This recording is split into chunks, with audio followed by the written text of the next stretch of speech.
안녕하세요. 이제 막 70대에 접어든 남자 구독자입니다. 사실 딸을 위한 어마어마한 복수극을 펼쳤다는 멋진 제목을 붙였지만 오늘 제 사연은 복수극이라기보단 딸을 위한 반성문이라고 하는 것이 더 맞을 것 같네요. 최선을 다해 키워온 아쉬움이 남는 것이 자식 농사라고 하지만 딸이 결국 그런 어려운 상황에 놓인 것, 제가 아버지 역할을 충분히 하지 못했기 때문이라고 변명할 필요도 없이 온전히 괴로워하고 있어요. 전 제 딸의 아버지이자 아내의 든든한 남편이기 전에 대한민국 경찰이었습니다. 가족의 안위보다 대한민국 국민의 안전을 우선 신경 쓰는 사람이었죠. 어린 시절 넉넉지 않은 살림을 일으킬 수 있는 건 오직 저 하나뿐이었습니다. 어머니며 밑에 동생들이며 책임져야 할 가족들이 너무 많았고 힘들면 힘들다, 괴롭다, 외롭다 이런 감정 표현하는 것도 사치라는 생각이 들었었죠. 그래서 그런지 주변 동기들은 저를 보고 목석이 너보다 부드럽겠다는 등 쟤는 심장이 돌덩이로 이루어졌을 거라는 등의 얘기를 했었습니다. 늘 위험한 순간을 맞닥뜨려야 하는 경찰이라는 직업 특성상 목석 같은 저의 성격이 불편하다 느껴본 적은 단 한 번도 없어요. 오히려 매번 사건 사고가 일어나는 상황에서 마치 내 일인 것처럼 슬퍼하고 괴로워했었더라면 전 이 직업을 진작에 때려치웠을지도 모르는 일이죠. 하지만 그런 목석 같은 저도 사랑 앞에선 장사가 없더군요. 아내를 만나 결혼을 하고 얼마 지나지 않아 예쁜 딸을 낳고 나니 딱딱하게 굳어있던 마음이 싹 녹는 것만 같았습니다. 진짜 웃기지 않냐? 아, 형수님이 사람 하나 살린 거지. 저 양철 로봇이 저렇게 전화하다 웃는 모습도 다 보고. 하여튼 세상 오래 살고 볼 일이야. 그렇게 좋냐? 아, 그렇게 좋아? 책상에서 가장 잘 보이는 곳, 아내와 딸의 사진을 액자에 끼워 올려두고 일이 힘들거나 지치는 순간이 올 때마다 그 사진을 닳는 것처럼 봤어요. 이젠 혼자서 외롭고 슬플 일도 없겠구나 싶었죠. 여기 사진 속 가족들을 위해서 살아보겠다고 결심하고 또 결심했습니다. 아빠, 난 나중에 꼭 커서 아빠 같은 사람 되고 싶어요. 우리 아빠는 삐용삐용 경찰차 타고 나쁜 사람들도 잡고 나도 아빠처럼 나쁜 사람들 혼내주는 사람 될 거야. 아이고, 나쁜 사람들은 아빠가 다 잡아줄 테니까 우리 소리 공주님은 그런 걱정하지 말고 그냥 행복하고 건강하게 잘 자라주기만 하면 돼. 아빠는 우리 소리한테 바라는 거 그거 딱 하나밖에 없으니까 소리 건강하고 엄마 건강하고 그렇게 셋이 행복하게 오래오래 사는 거. 얼마나 소박한 소원이에요. 제가 뭐 큰 거 바란 것도 아니잖아요. 결혼을 하고 소리라는 저와 아내를 반반씩 꼭 빼닮은 딸이 세상에 나온 이후로 전 소원을 빌어야 할 일이 있으면 가족의 건강과 안녕을 최우선으로 빌었습니다. 우리 가족을 지키기 위해서라면 목숨까지 내던질 각오가 되어 있을 정도였죠. 하지만 제 일이라는 것이 제가 가진 마음가짐대로만 흘러가진 못했어요. 세상에 나쁜 인간들은 너무나도 많았고 그만큼 전 내내 바쁠 수밖에 없었으니까요. 바깥 일을 신경 쓰느라고 가족들을 서운하게 하는 날들이 꽤나 많기도 했었죠. 여보, 이번 주 목요일에 소리 발표회 있는데 당신 진짜 그날 일 못 빼는 거야? 소리가 친구들한테 아빠 경찰이라고 자랑하고 싶다고 내내 들떠 있었는데 당신도 알잖아. 소리 걔가 나이는 어려도 자기 아빠 바쁜 거 아니까 막상 아빠한텐 말 한마디도 못하면서 나 붙들고 계속 물어보더라고. 엄마, 아빠는 바빠서 못 오겠지. 아빠는 안 되겠지 하고. 당신 소리 발표회 하는 거 한 번도 못 가봤잖아, 응? 애가 그렇게 기대를 하고 있는데. 당신도 알잖아. 이 범인 쫓아다니느라 우리 서 사람들이 다 개고생했던 거. 이제 막 은거지 나와가지고 애들 지금 차 안에서 옷 갈아입고 밥 먹고 머리도 못 감고 거기 좁은 데 구겨져서 24시간 잠복하고 있어. 그런데 내가 팀장씩이나 돼서 애들 놔두고 가족들 돌보러 간다는 게 난 아무리 생각해도 그건 안 될 것 같아, 여보. 미안한데 당신이 가서 애 서운하지 않게 잘 좀 얘기해줘.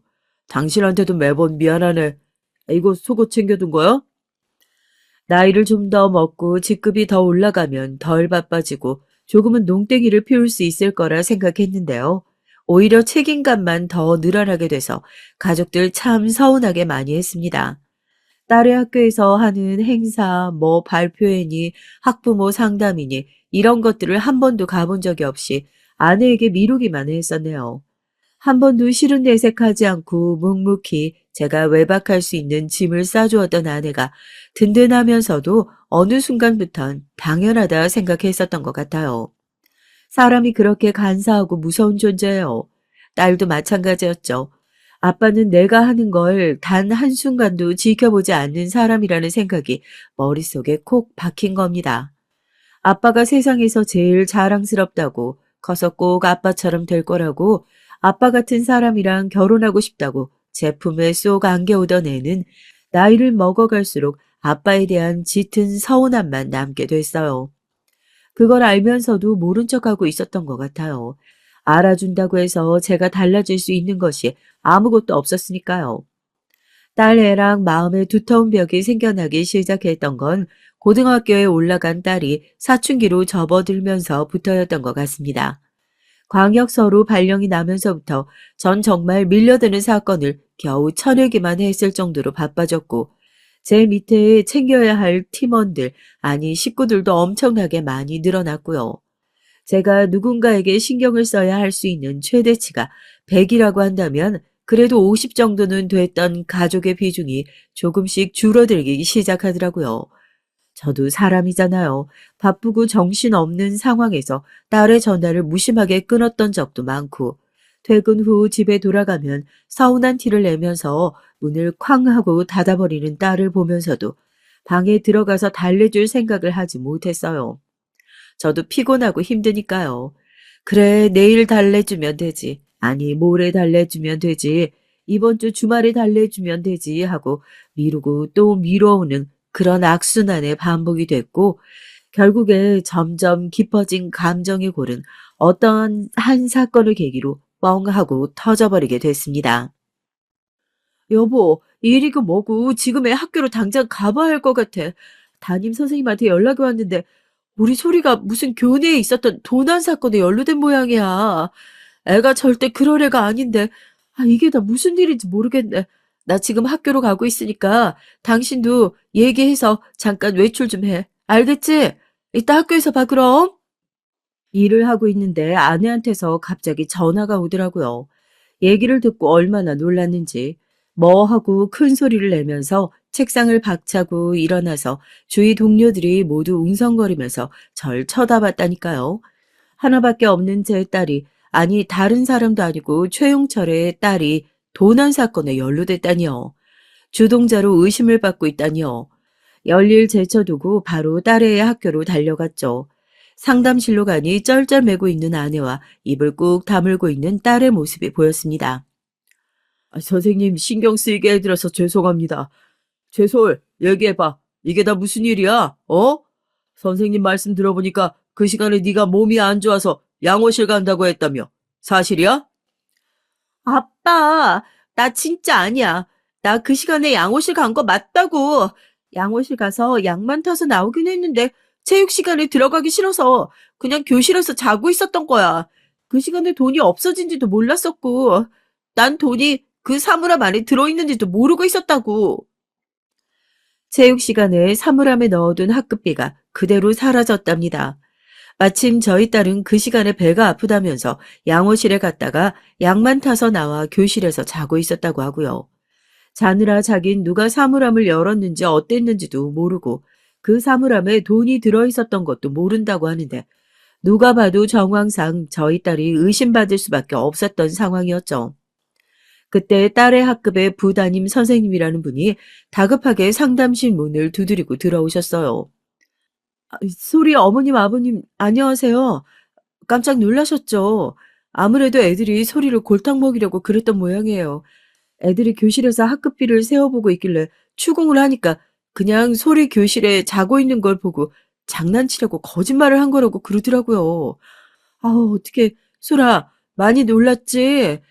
그 친구들은 이거 괴롭힘으로 제대로 저희가 처벌을 할게요. 천만다행이었죠. 그래, 무슨 일이 있어도 내 딸은 그런 나쁜 짓 할 리가 없지. 놀란 가슴을 쓸어내리면서 놀랐을 딸애를 달래주고 어깨에 손을 얹었는데요. 딸애는 이미 기분이 단단히 상했는지 어깨 위에 올라간 제 손을 탁 하고 쳐내버리더라고요. 너 지금 이게 뭐 하는 짓이냐고 아빠한테 무슨 버르장머리냐고 얘기를 하는데 딸애가 톡 쏘아붙이는 말투로 그럽니다. 자기가 아니라고 하지 않았냐고요. 아니라고 했는데도 왜 취조하는 식으로 몰아세우냐고요. 누가 봐도 의심할 수밖에 없는 상황이었고 아빠가 널 의심한 게 아니라 정확히 상황을 알아야 어떻게든 대처할 수 있으니까 물어봤던 거잖아.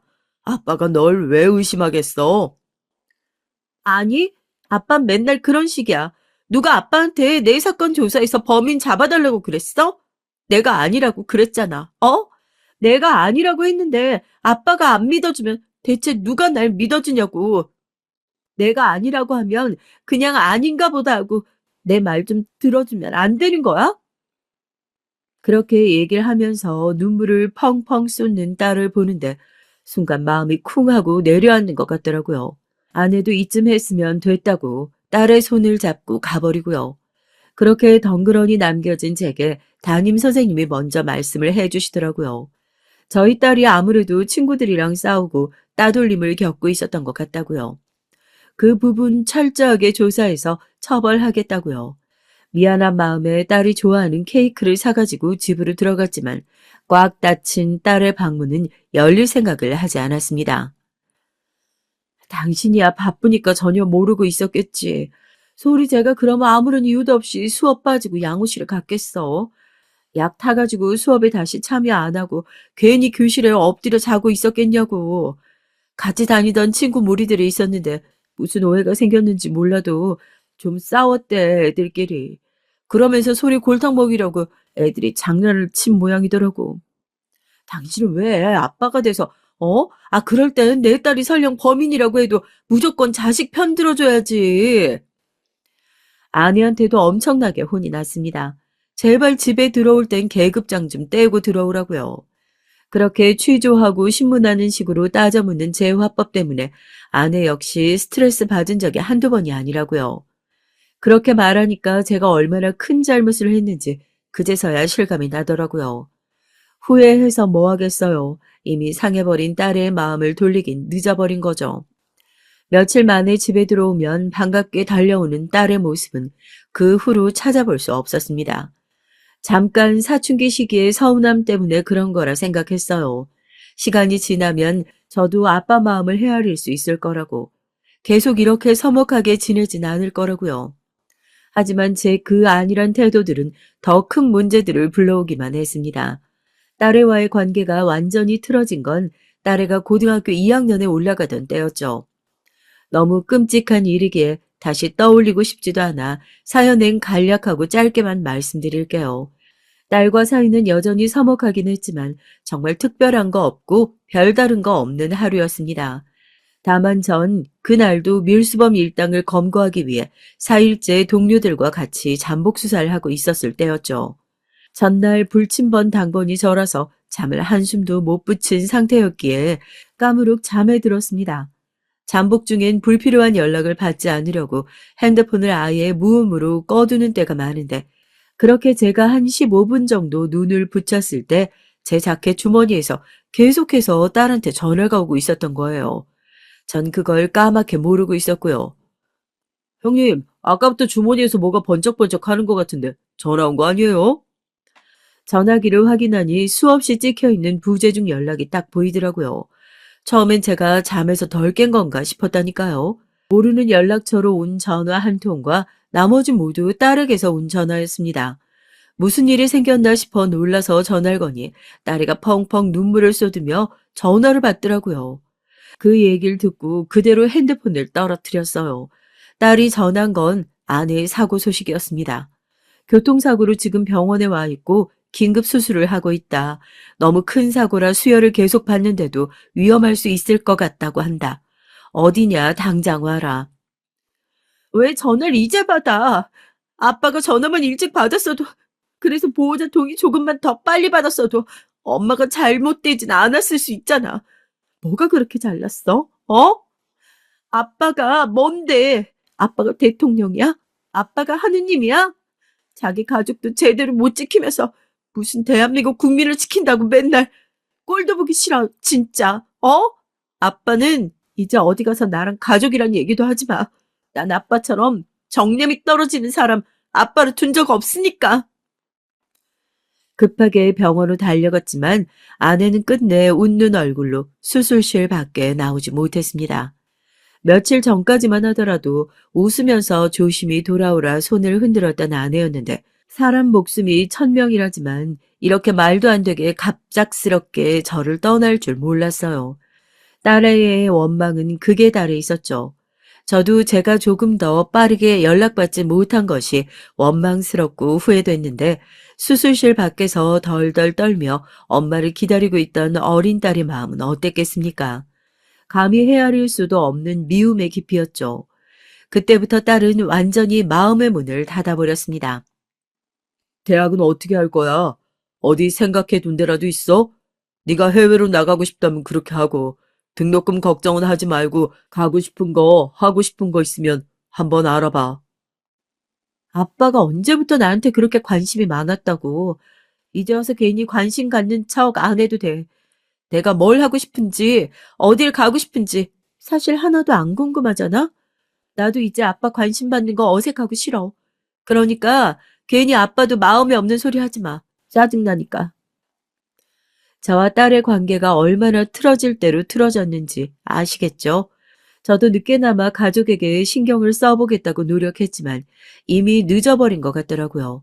제가 딸의 생활에 관심을 가지면 가질수록 오히려 점점 더 멀어지기만 하는 것 같았습니다. 딸은 집과 정말 멀리 떨어진 대학에 들어가게 됐어요. 묻진 않았지만 저와 어떻게든 떨어지고 싶어서 한 선택이라는 게 뻔히 보여서 저도 딸의 결정에 별다른 얘기를 하지 않았고요. 해줄 수 있는 거라곤 자취방을 얻어주는 것, 넉넉하게 용돈을 주는 것, 나름대로 딸아이가 불편해하지 않을 거리를 지켜가면서 그렇게 내내 딸과 함께 했었습니다. 대학을 졸업한 딸은 학교 근처에 있는 회사에 들어가 사회생활을 시작했죠.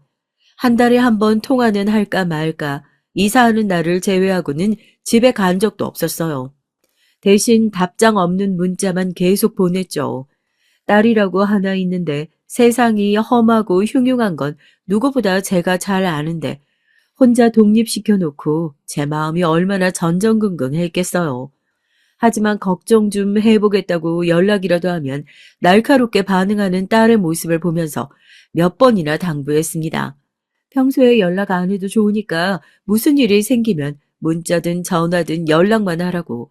그러면 언제든지 달려가겠다고요. 일을 하던 중에 갑자기 딸에게 전화가 왔더라고요. 먼저 연락하는 법이 없던 애가 무슨 일로 연락을 했지 하고 깜짝 놀라 다시 전화를 걸었지만 딸은 전화를 받지 않았습니다. 순간 머릿속으로 오만 안 좋은 상상이 다 됐죠. 혹시 무슨 사고라도 생긴 건가, 어디가 잘못된 건가 하고요. 열일 내팽개치고 바로 딸이 살고 있는 집으로 향했습니다. 집에 도착하니 웬 남자랑 마주보고 얘기를 하고 있는 딸의 모습이 보이더라고요. 저놈 때문이었나 싶어서 한달음에 달려가 그 남자 멱살을 틀어주었어요. 딸이 깜짝 놀라서 지금 뭐 하는 거냐고 절 뜯어 말렸고요. 아빠, 지금 뭐 하는 거야? 왜 갑자기 사람 멱살을 잡고 그래? 이 사람 나랑 만나는 사람이라고. 미안해, 자기야. 괜찮아? 아니야, 이상한 사람 아니고. 우리 아버지셔. 뭐? 네가 만나는 사람이라고? 여태 아무런 말도 없었잖아.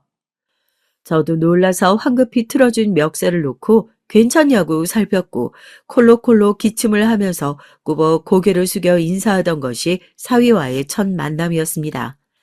알고 보니 주머니 속에 버튼이 잘못 눌려서 저한테 전화가 갔었고 잘못 전화한 걸 알고 바로 전화를 끊었다고 하더라고요. 핸드폰을 평소에도 무음으로 해놔서 전화가 오는지 몰랐던 딸이 전화를 받지 않고 사위와 데이트를 하고 있었던 거고 그 장면을 오해한 제가 사위에게 냅다 달려들어 버린 거죠. 그렇게 생각해 보니까 사위와 전 아마 서로 첫인상이 그닥 좋지 않았겠구나 싶어요. 얼떨결에 그렇게 딸의 집에 들어가 사위의 인사를 받게 됐죠. 같은 회사에 다니고 있고 만난 지 벌써 2년이나 됐다는 얘기에 정말 놀라서 까무러칠 뻔했어요. 연애를 한다느니 뭐 결혼할 사람이 있다느니 워낙 저와는 말 한마디도 섞지 않을 기세로 담을 쳐놓고 살던 딸이 뜬금없이 보여준 사람이었으니까요. 어색하게 인사를 마치고 사위를 먼저 돌려보내고 나니까 딸이 입을 열었습니다. 나 아빠가 반대한다고 하더라도 저 사람 만날 거야. 저 사람 2년 동안 나랑 만나면서 하루도 안 빼고 매일같이 얼굴 봤던 사람이야. 적어도 아빠처럼 결혼해도 가족들 외롭게 할 사람 아니고 나라를 위해서 일한답시고 가족을 뒷전으로 할 사람도 아니야. 너 언제까지 그렇게 아빠 원망만 하면서 지낼 거야? 네 말대로 이제 결혼할 거면 너야말로 아빠 용서하고 받아들여야 하는 거 아니야?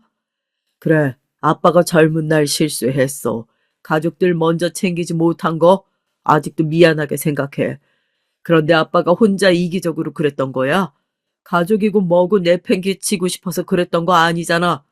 우리 가족들 다 같이 잘 지내보려고 일하다가 실수한 거야. 네가 지금 한두 살 먹은 어린애도 아니고 언제까지 그런 말도 안 되는 이유로 등 돌리고 살 거야? 솔직히 얼굴 한번 내비추지 않았던 녀석이 갑자기 뜬금없이 결혼한다고 그러니 제가 뭐 사위 녀석이 곱게 보일 리가 있었겠어요.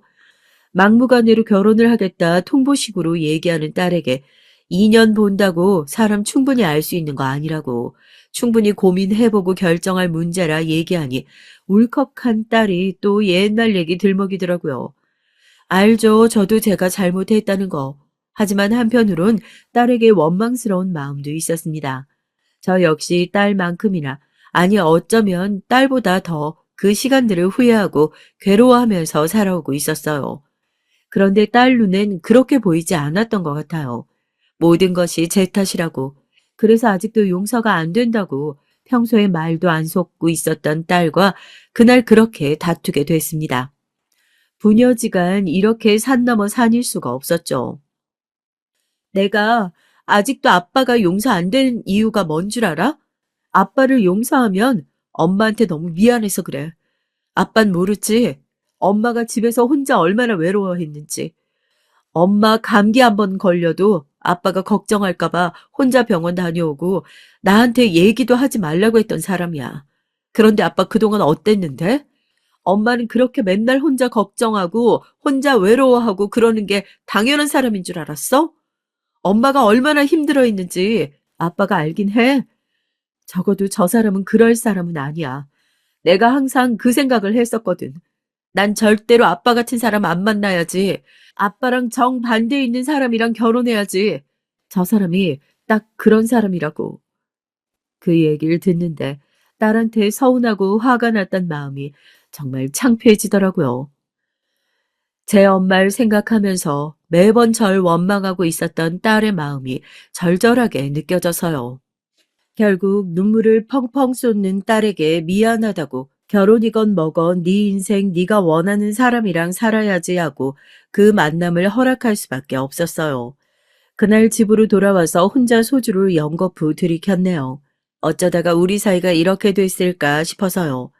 어렸을 때 아빠가 제일 존경스럽다면서 아빠 같은 사람이랑 결혼할 거라고 품에 안겨오던 어린 딸은 온데간데 없이 아빠 같은 사람만 안 만나면 좋겠다고 목에 핏대를 세우던 딸의 모습이 어른거렸습니다.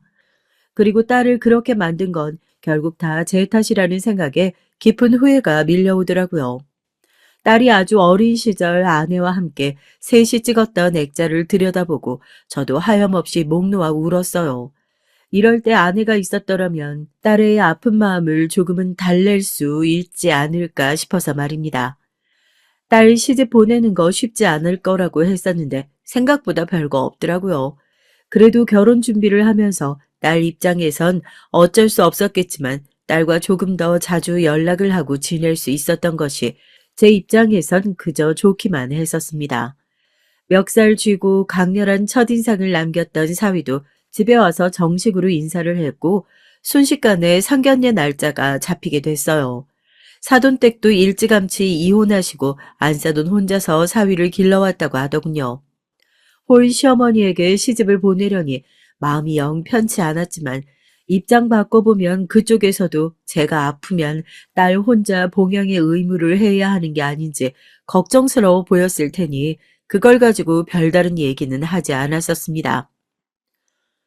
혼자서 아들 이렇게 훌륭하게 키우시는 게 쉽지 않으셨을 텐데 사위가 참 번듯하고 든든해서 저도 걱정이 없습니다. 일찍 어머니 여의고 저도 일이 일이다 보니 딸을 많이 살피지 못했어요. 모자란 점이 있더라도 안사돈께서 너그럽게 이해해 주시고 딸 가르친다 생각하시고 가르쳐 주시면 참 감사하겠습니다. 상견례 자리도 훈훈하게 진행됐어요. 어차피 비슷한 상황이니 네가 잘났네 내가 잘났네 기싸움 할 일도 없었고요. 은퇴를 하고 그냥 연금 받아가면서 지내고 있는 저와 달리 나이대가 비슷했던 안사도는 아직까지 현직에서 활발하게 일을 하고 계신다기에 조금 더 안심된 것도 있었습니다. 아직까지 화장품 방문 판매 일을 하면서 활동을 하고 계신다고 하더군요. 그나저나 대단하십니다. 아직까지도 그렇게 현직에서 일을 하고 계실 줄 몰랐어요. 제가 반성하게 되네요. 확실히 밖에서 일을 하셔서 그런지 저보다 10년은 더 젊어 보이십니다. 어머, 젊어 보이기는 무슨요. 아유, 요즘에는 화장품을 두껍게 찍어 발라도 주름이 확 보이는 게 영 신경이 쓰인다니까요. 그러지 말고 사돈도 제가 화장품 한 세트 보내드릴게요. 아닌 게 아니라 저희 나이 먹으면 피부 관리가 정말 중요한 법이잖아요. 저도 이 사업 시작하기 전까지는 어디 그냥 동네 늙은이처럼 얼굴이 쭈글쭈글 했었는데, 이거 바르고 나서 주변에서 다들 사돈처럼 말씀하세요. 얼굴에 뭐 했냐, 뭐 주사라도 맞은 거 아니냐고요? 아이고, 저야 보내주시면 감사하지만, 그래도 어떻게 판매를 하고 계신 걸 그냥 받아볼 수 있겠습니까? 그러지 말고 나중에 제대로 계좌번호랑 해서 보내주세요. 저희 딸이 쓸만한 것도 같이 해가지고요. 사돈이 그런 일 하시는데 제가 안 팔아드릴 수가 있겠습니까? 안 그래도 주변에 선물을 할 일 많았는데 잘 됐죠, 아주. 오히려 분위기는 화기애애했다고 해야 더 맞을 것 같은데요. 저희 딸이 상견례를 하기 전부터 그렇게 분위기 망치지 말라고 신신당부를 했는데 화장품 방문 판매를 하신다는 안사돈의 얘기를 관심 갖고 듣고 선물할 용도로 몇 세트 구매하겠다 얘기를 하니까 그렇게 좋아하시더라고요. 눈을 반짝이면서 주변에 뭐 필요로 하시는 분들 많냐, 뭐 이쪽 사업에 관심이 있으신 분들이 있으시면 본인이 얼마든지 소개시켜 주겠다 하면서 상견회장은 흡사 영업 현장을 방불케 했다니까요. 저도 그런 안사돈이 슬슬 부담스러워지려 할 때 사위가 나서서 말을 끊어주니 뭐 더 이상 얘기가 계속되진 않았지만 말입니다. 하지만 안사돈의 영업 열정은 결혼식을 마친 후에도 계속됐습니다. 솔직히 제가 언제 살면서 화장품을 비싼 돈 주고 구매해 봤겠어요. 뭐 오며 가며 화장품 가게에 들러서 가장 싼 게 뭐냐 물어봐서 사는 것이 대부분이고 스킨이랑 로션이랑 따로 쓰는 것도 귀찮아서 그냥 아침에 로션이나 대충 바르는 것이 전부였거든요. 빈말이 아니라 정말로 여기저기 선물하는 용도로 쓰면 좋겠다 해서 안사돈께 연락을 드려 적당한 가격대로 몇 세트 골라서 금액이랑 함께 알려주시면 좋겠다 말씀을 드렸어요. 그래도 딸 시집 보내놓고 이렇게라도 챙겨야지 뭐 어떻게 챙길 방법이 마땅히 떠오르지가 않더라고요. 안사돈도 엄청 기뻐하시면서 알겠다고 그러셨고요. 아니 이게 뭐야? 세상에 무슨 화장품 가격이? 안사돈을 통해 화장품 5세트가 왔고 영수증을 보고 저 그대로 뒤로 넘어가는 줄 알았습니다. 기껏해야 동네에서 구매하는 스킨 로션 세트 다 합쳐도 4만 원도 안 되는 가격인데 화장품 한 세트당 80만 원꼴 400만 원이 조금 넘는 금액 영수증이 찍혀서 왔으니까요. 전 처음에 그 가격을 보고 8만 원을 적으신 걸 80만 원으로 잘못 찍은 거구나 싶어서 얼른 연락을 했어요. 아이고, 사돈께서 비싼 화장품을 안 써보셨나 보네. 저희 회사에서 나오는 화장품이 워낙 효능이 좋다고 하다 보니까 가격이 일반 화장품 생각하면 안 돼요. 좀 비싸긴 해도 한번 써보신 분들은 다 이것만 찾는다니까요. 어떻게 한번 까서 발라보셨어요? 깐 거는 반품 안 되시는 거 아시죠? 이거 택배로 오며 가며 하면서 좋은 성분이 다 상할 수도 있어서 제가 어지간해서 구매하시기 전에 환불이 안 된다 그렇게 말씀을 드린 거예요. 사돈께서 그렇게 좋은 제품이라고 하는데 제가 뭘 알겠습니까? 뭐 화장품 이런 것들 제대로 써보질 않아서 이런 가격대가 있는지도 몰랐네요. 아유, 입금해드리겠습니다. 뭐 저한테도 꽤나 큰 지출이긴 했죠. 그래도 딸 가진 부모 입장에서 시댁한테 이렇게라도 성의를 표시하고 나면 딸의 시댁 생활이 조금은 더 편해지지 않을까 그런 마음으로 정말 기쁘게 구매했습니다. 그 화장품 어땠냐고요? 솔직히 뭐 얼굴에 찍어 바르는 게 다 거기서 거기 아니겠어요? 얼굴에 바르기만 해도 달라지는 게 확 티가 날 거라고 극찬을 하시던데 솔직히 전 4만 원짜리 스킨 로션이나 80만 원짜리 화장품이나 크게 다르다는 걸 모르겠더라고요. 우리 딸 얼마 전에 결혼했잖아. 안 사더니 이 화장품 판매하는 거라고 하더라고. 뭐 성분이 엄청 좋고 뭐라고 말씀을 해주셨는데 내가 기억이나 하겠어. 이거 가져가서 자네 딸 선물해주면 좋지 않을까 하고 받아둬. 아니, 형님, 이게 참, 이걸 말씀을 드려야 될지 말아야 될지. 이거 얼마 주고 사셨어요? 거의 100만 원 가까이 주고 구매하셨죠? 형님이 주는 선물이야 감사히 잘 받겠는데 이게 또 사돈이 하신다고 하니까 말씀드리는 게 맞나 아닌가 싶어가지고. 이 화장품 브랜드 얘기 많잖아요. 다단계 형식으로 사업을 한다고요. 뭐 그런 인간들이 법망은 교묘하게 잘 피해가니까 자기들끼리 불법 아니다 합법이다 그러는데 형님도 비슷한 놈들 많이 잡아보셔서 잘 아시잖아요. 그거 완전 아무것도 모르는 사람 피 빨아가지고 돈 버는 거라니까요. 형님이야 모르고 사신 거지만 혹시라도 아유 아니에요. 설마 사돈인데 그럴까요? 지난번에 보니까 사람은 참 괜찮아 보이던데 설마 그러겠어? 네가 뭐 잘못 알고 있는 것도 있겠지 마. 사업자 등록증 잘 내고 세금 신고 잘하고 얘기만 들어보면 합법이 맞는 것 같긴 한데 아휴 아닐 거야 인마. 어떻게 화장품 도로 가지고 갈까? 선물을 받아든 전 동료가 우물쭈물하면서 꺼낸 얘기에 전 다시 한번 놀랄 수밖에 없었습니다. 은퇴하고 영 모르고 있었는데 그 사이에 새로 생겨난 다단계 회사라고 하더군요. 물론 자기들 말로는 다단계가 절대로 아니다. 합법적으로 사업자 내고 세금 신고 다 하면서 운영하는 회사다. 얘기하지만 결국에 재고처럼 잔뜩 떠안은 물건을 다 팔거나 주변 사람들을 계속해서 끌어들이는 형식으로 영업을 하면서 돈을 버는 사업 구조를 가지고 있다고요. 제 전 직장 동료는 혹시라도 안 싸두니 저한테까지 사업 제의를 하면 어떡하나 걱정하는 눈치였죠. 은퇴하면서 경찰에 초기란 것도 팍싹 같이 다 죽어버렸나 봅니다. 그때까지만 하더라도 설마 안싸돈이 운영하는 회사가 다단계일까 싶었거든요. 원래 가까운 곳에 있는 사람들 속여 먹기가 제일 쉽다고 하잖아요. 얼마 지나지 않아 정말로 사돈이 저에게 먼저 연락을 해왔습니다. 첫 마디가 그거였어요. 은퇴하시고 뭐 다른 일 하실 계획은 전혀 없으시냐 하고요. 요즘에는 은퇴하고 끝이 아니라 뭐 새로운 일을 뭘 할까 계속 찾아본다고 하잖아요. 지난번에 화장품 세트 잔뜩 구매해 주신 것도 감사하고 해서 사돈께서도 퇴직금으로 받아두신 돈이 꽤나 크지 않아요. 매달 나오는 연금도 꽤나 쏠쏠할 거고 그 돈 통장에 그대로 묵혀놓는다고 요즘에 불어나는 것도 아닌데 우리 옛날엔 통장에 넣어두기만 해도 이자가 꽤나 쏠쏠했는데, 요즘 세상 시대가 확실히 달라졌다 그러더예요. 우리처럼 나이 있는 사람들도 재테크라는 걸 해야 나중에 노후에 어깨 펴고 산다고요. 일장 연설을 갑자기 늘어놓으시길래 무슨 얘기를 하려고 저렇게 뜸을 들이시나 했더니 아니나 다를까 제 전 직장 동료가 걱정했던 것처럼 저한테 투자 제안을 하시는 게 아니겠습니까?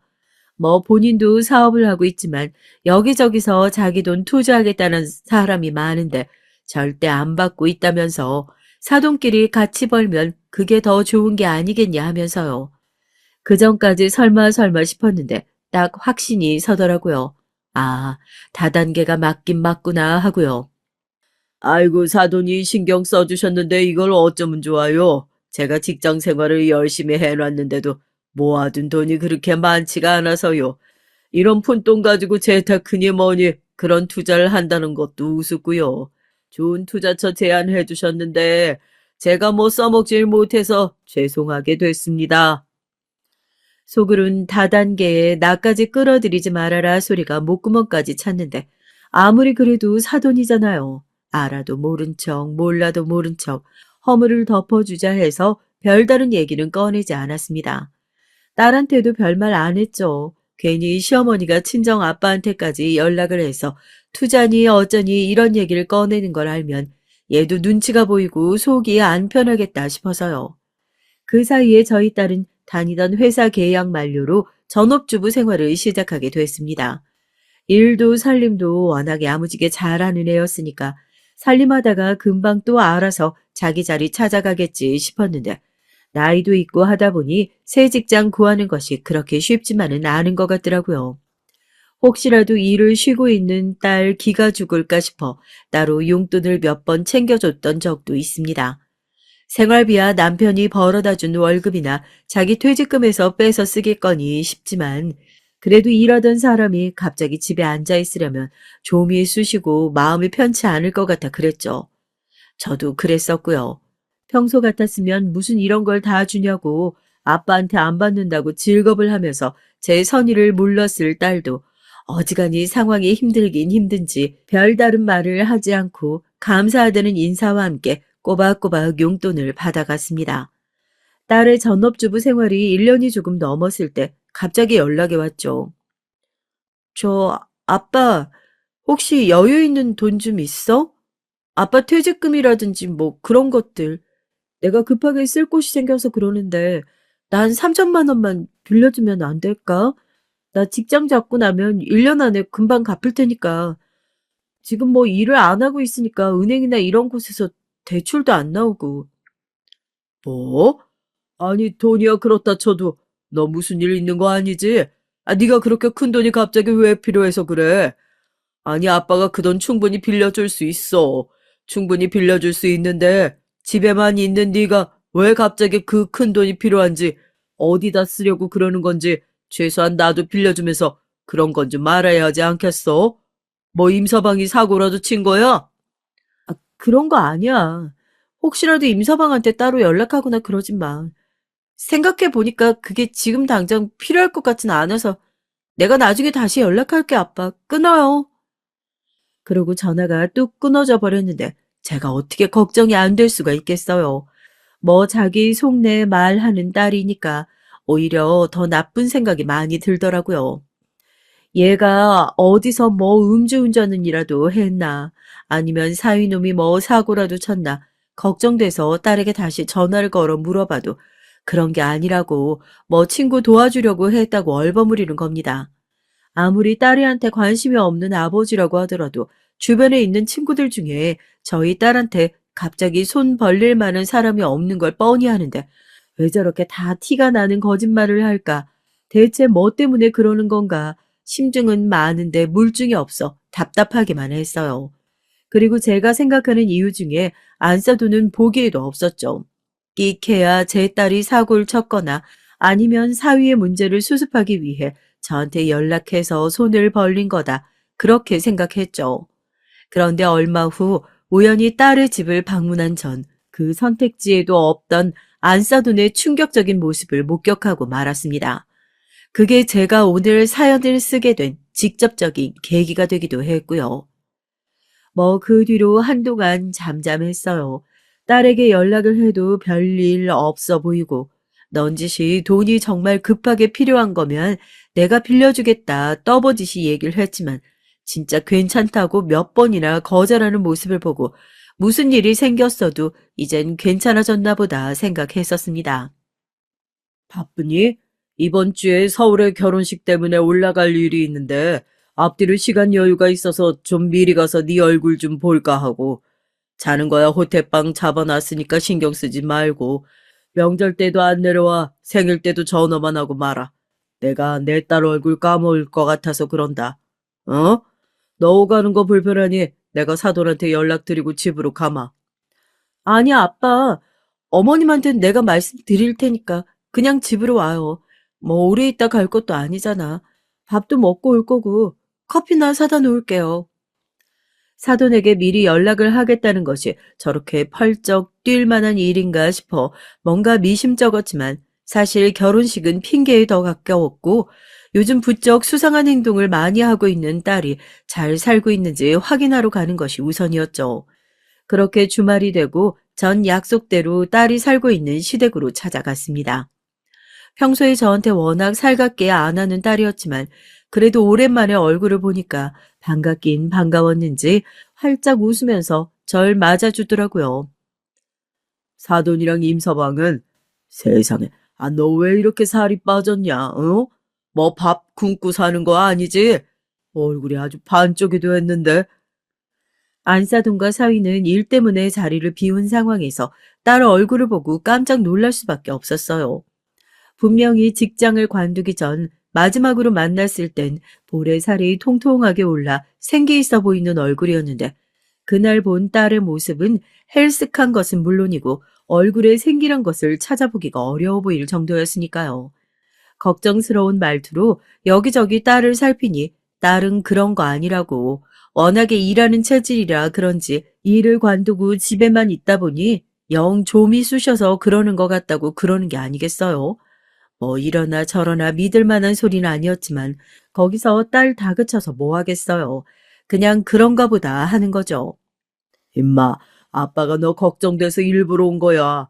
지난번에도 갑자기 돈 빌려달라고 하질 않나. 직장 관두고 나서 살림이 뭐 빠듯하기라도 한 거야. 오늘 얼굴도 그렇고 요즘 뭐 근심스러운 일이 있어서 그러는 건 아니지. 혹시라도 그런 거 있으면 숨기지 말고 아빠한테 털어놔야지. 아빤 그날 네가 그렇게 연락해서 얼마나 놀랐는 줄 알기는 해. 진짜 그런 거 아니야, 아빠. 걱정하게 해드린 거 정말 죄송해요. 요즘엔 그런 생각이 자꾸 들더라고. 독립하기 전에 아빠랑 지낼 때 좀 잘할 거라고. 내가 이제 철이 들여나? 얘기를 하다 말고 울컥해서 눈물까지 찍어내는 딸의 모습이 누가 봐도 정상처럼 보이지 않았습니다. 이건 뭔가 애한테 말하지 못할 문제가 있구나 직감적으로 알아차렸어요. 오늘 털어놓지 않는다면 사돈에게 얘기해서 친정이라도 며칠간 데리고 가 이것저것 맛있는 것도 먹이고 좀 진지하게 털어놓고 얘기를 해봐야겠다 싶었거든요. 그런데 굳이 그럴 필요도 없었습니다. 제가 잠깐 화장실에 가기 위해 자리를 비운 사이 집으로 돌아온 안사돈이 거의 자백에 가까운 수준으로 자기의 잘못을 털어놨으니까요. 먼 발 욕을 해가면서 현관문을 쾅 닫고 들어오는 소리에 저도 모르게 핸드폰 녹음기를 켜고 문 뒤에서 숨을 죽여 상황을 살폈습니다. 야, 너 뭐 집에서 누구 불렀어? 커피도 사다 마셨네, 어? 내가 뭐라 그랬어? 일 안 하고 집에서 이렇게 빈둥거리고 있을 거면 차라리 나가서 화장품 영업이라도 하라고 그랬지. 내가 시킨 거 다 했어? 어? 인터넷에 올린 글 다 작성해놨냔 말이야. 어머님, 저 아버지가 오셔가지고 그래서 커피 샀던 거예요. 안사돈은 확실히 제가 아직까지 이 집에 있는 줄 몰랐던 모양입니다. 제 얘기가 나오자마자 눈에 불을 켜고 화를 내기 시작했죠. 니네 친정아빠 얘긴 꺼내지도 말라고. 딸년 여기다 맡겨놨으면 뭐라도 해줄 생각을 해야지 하면서 차마 입에 담기도 힘든 폭언들이 이어졌습니다. 니네 아버지 경찰 하셨다면서, 어? 모아둔 돈도 꽤나 있을 것 같은데 딱 잘라서 그렇게 없다고 하는 거 보니까 네 처지도 알만하다 얘. 어? 이렇게 집에서 내놓은 자식인 줄 알았으면 냉큰 며느리로 받겠다고 하는 것도 아니었는데 아우 짜증나 정말. 애가 뭐 쓸 데가 있어야지. 집에서 밥만 축내고 너 맨날 우리 아들한테도 이딴 식으로 핑계대면서 돈 펑펑 쓰고 다니지? 그래? 큰 소리를 들은 딸의 몸이 잔뜩 움츠러들고 정말 기가 막히지만 분을 이기지 못한 안사돈이 제 딸의 뺨을 올려붙이는 짝 하는 소리까지 핸드폰에 고스란히 녹음됐어요. 뭐 증거를 잡아서 저 사람을 어떻게 하겠다. 그런 생각이었지만 딸의 고개가 돌아가는 순간 눈에 뵈는 게 없더라고요. 깜짝 놀라서 바로 튀어나가 안사돈의 팔을 붙들었습니다. 제가 집에 있는 줄 몰랐던 안사돈이 기겁을 하더라고요. 아니, 아이고, 사돈께서 어떻게 여길 다 오셨어요? 아니, 지금 이게 어떻게 된 거냐면요. 아유, 혹시 사돈 제가 하는 얘기 어디서부터 듣고 계셨어요? 아니, 처음부터 다 들으셨어요? 그 와중에도 어떻게든지 변명을 한답시고 머리를 굴려가면서 제가 어디서부터 얘기를 들었냐 물어보는 모습이 얼마나 역겹고 화가 나던지요. 전 딸애를 얼른 제 등 뒤로 숨기고 안절부절 못하는 안사돈의 뺨을 똑같이 한 대 올려 붙였습니다. 아무리 그래도 여자가 손을 올리는 거랑 남자가 손을 올리는 거랑 다르잖아요. 뺨 한 대 맞고 나동그라져서 지금 이게 뭐 하는 짓이냐고 빽빽 소리를 지르더라고요. 본인이 제 딸한테 했던 건 생각도 안 하고 말이죠. 뭐긴 뭡니까? 예? 제 딸이 당했던 거 그대로 돌려주는 겁니다. 사돈, 제가 경찰인 건 잊으셨어요? 어디 감히 다단계로 화장품이나 팔아먹고 있는 주제에 감히 내 딸한테 이런 짓을 벌일 수가 있어요? 내가 있는 죄 없는 죄 다 끌어모아다가 그동안 내 딸이 당했던 수모 똑같이 되갚아 줄 테니까, 어? 이런 일을 당하고 내가 가만히 있을 것 같아? 다단계라니 그게 무슨 말씀이세요? 저 합법적으로 세금도 다 내고 정말 정직하게 일하는 사람입니다. 사돈이야말로 함부로 어디 나가서 그런 얘기하시면 저 정말 명예훼손으로 고소할 수도 있어요. 경찰이니까 저보다 그런 법은 더 잘하실 거 아니에요. 등 뒤에서 파들파들 떨고 있는 딸이 느껴지고 정작 제 딸을 이렇게 만든 사람은 눈 하나 깜짝하지 않고 자기는 정당한 일을 했다, 꿀릴 것이 하나 없다는 식으로 나오는 걸 보고 마음 같아서는 아주 묵사발이 되도록 눈앞에 있는 안사돈을 끝장내고 싶었습니다. 하지만 그런 복수를 해봤자 저 역시 그런 안사돈과 똑같은 개차반이 되는 거 아니겠어요?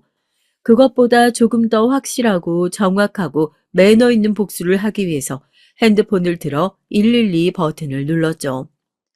경찰이죠? 지금 여기로 당장 와주셔야겠습니다. 가정폭력으로 신고하려고요. 이게 무슨 가정폭력이냐. 이런 걸로는 신고 안 된다. 콧방귀를 뀌는 안사돈을 끌고 경찰서로 향했습니다. 정확한 폭행의 증거가 없었기 때문에 그걸로 택도 없다는 것도 저도 잘 알고 있어요. 기세 등등 해져 있는 안사돈을 보고 전 경찰에다 제 핸드폰을 제출했습니다. 그 안에 제 딸이 뺨 맞는 소리까지 전부 다 녹음된 녹음 파일도 있고요. 사진첩에 들어가 보시면 그동안 이 사람이 다단계에 끌어들이기 위해서 저한테 연락했던 것들, 그 모든 증거들이 전부 다 남아 있습니다. 제가 전직 경찰이거든요. 주변 조사 좀 하면서 실질적으로 이 사람한테 돈을 입금하고 원금 보장도 받지 못한 피해자들 연락처까지 전부 남아있으니 이번 달 내내 조사할 내용은 충분하지 않겠어요? 뭐? 아니, 그걸 어떻게... 아유, 나 몰라. 사돈, 우리 사이에 어떻게 그러실 수가 있어요, 네? 아니에요. 나 정말 사기친 게 아니라니까요. 그냥 원금 보장을 해줄 수도 있다. 그렇게만 얘기를 했던 거였어요. 제가 핸드폰을 내밀며 으름장을 놓자 그제서야 사색이 된 안사돈은 손사래를 치면서 자기의 죄를 부정했지만 이미 본인도 알고 있었던 거죠. 그 증거들로 충분히 높은 형량을 받을 수 있다는 것을 말이죠. 그렇게 절규하는 안사돈의 모습을 보며 딸의 손을 꽉 잡아줬습니다. 뭐 고구마 줄기가 따로 없더라고요. 조사 과정에서 추가적으로 당했던 피해자들이 줄줄이 따라오면서 조사가 더 길어지고 있다는 소식을 얼마 전에 듣게 됐어요. 무슨 죄든지 싹싹 긁어모아 제대로 된 죄값을 치를 수 있도록 해달라고 저도 얘기를 해뒀고요. 아빠, 죄송해요. 괜히 아빠 걱정 끼쳐드리고 싶지 않기도 했고, 여태 아빠한테 내가 어떻게 했는데 무슨 양심이 있어서 얘기를 하나 싶었어요. 일 관두고 나서부터 시어머니가 쓸모없는 사람 취급을 하는데 그냥 말을 할 걸, 신고를 할 걸 몇 번이나 고민하다 관뒀어요. 이제 다 끝났어. 내 딸 아무도 못 건드려. 알겠어? 다시는 안 그러면 돼. 다시는 그런 일 혼자서 앓지 말라는 말이다. 아빠 말 무슨 뜻인지 알지?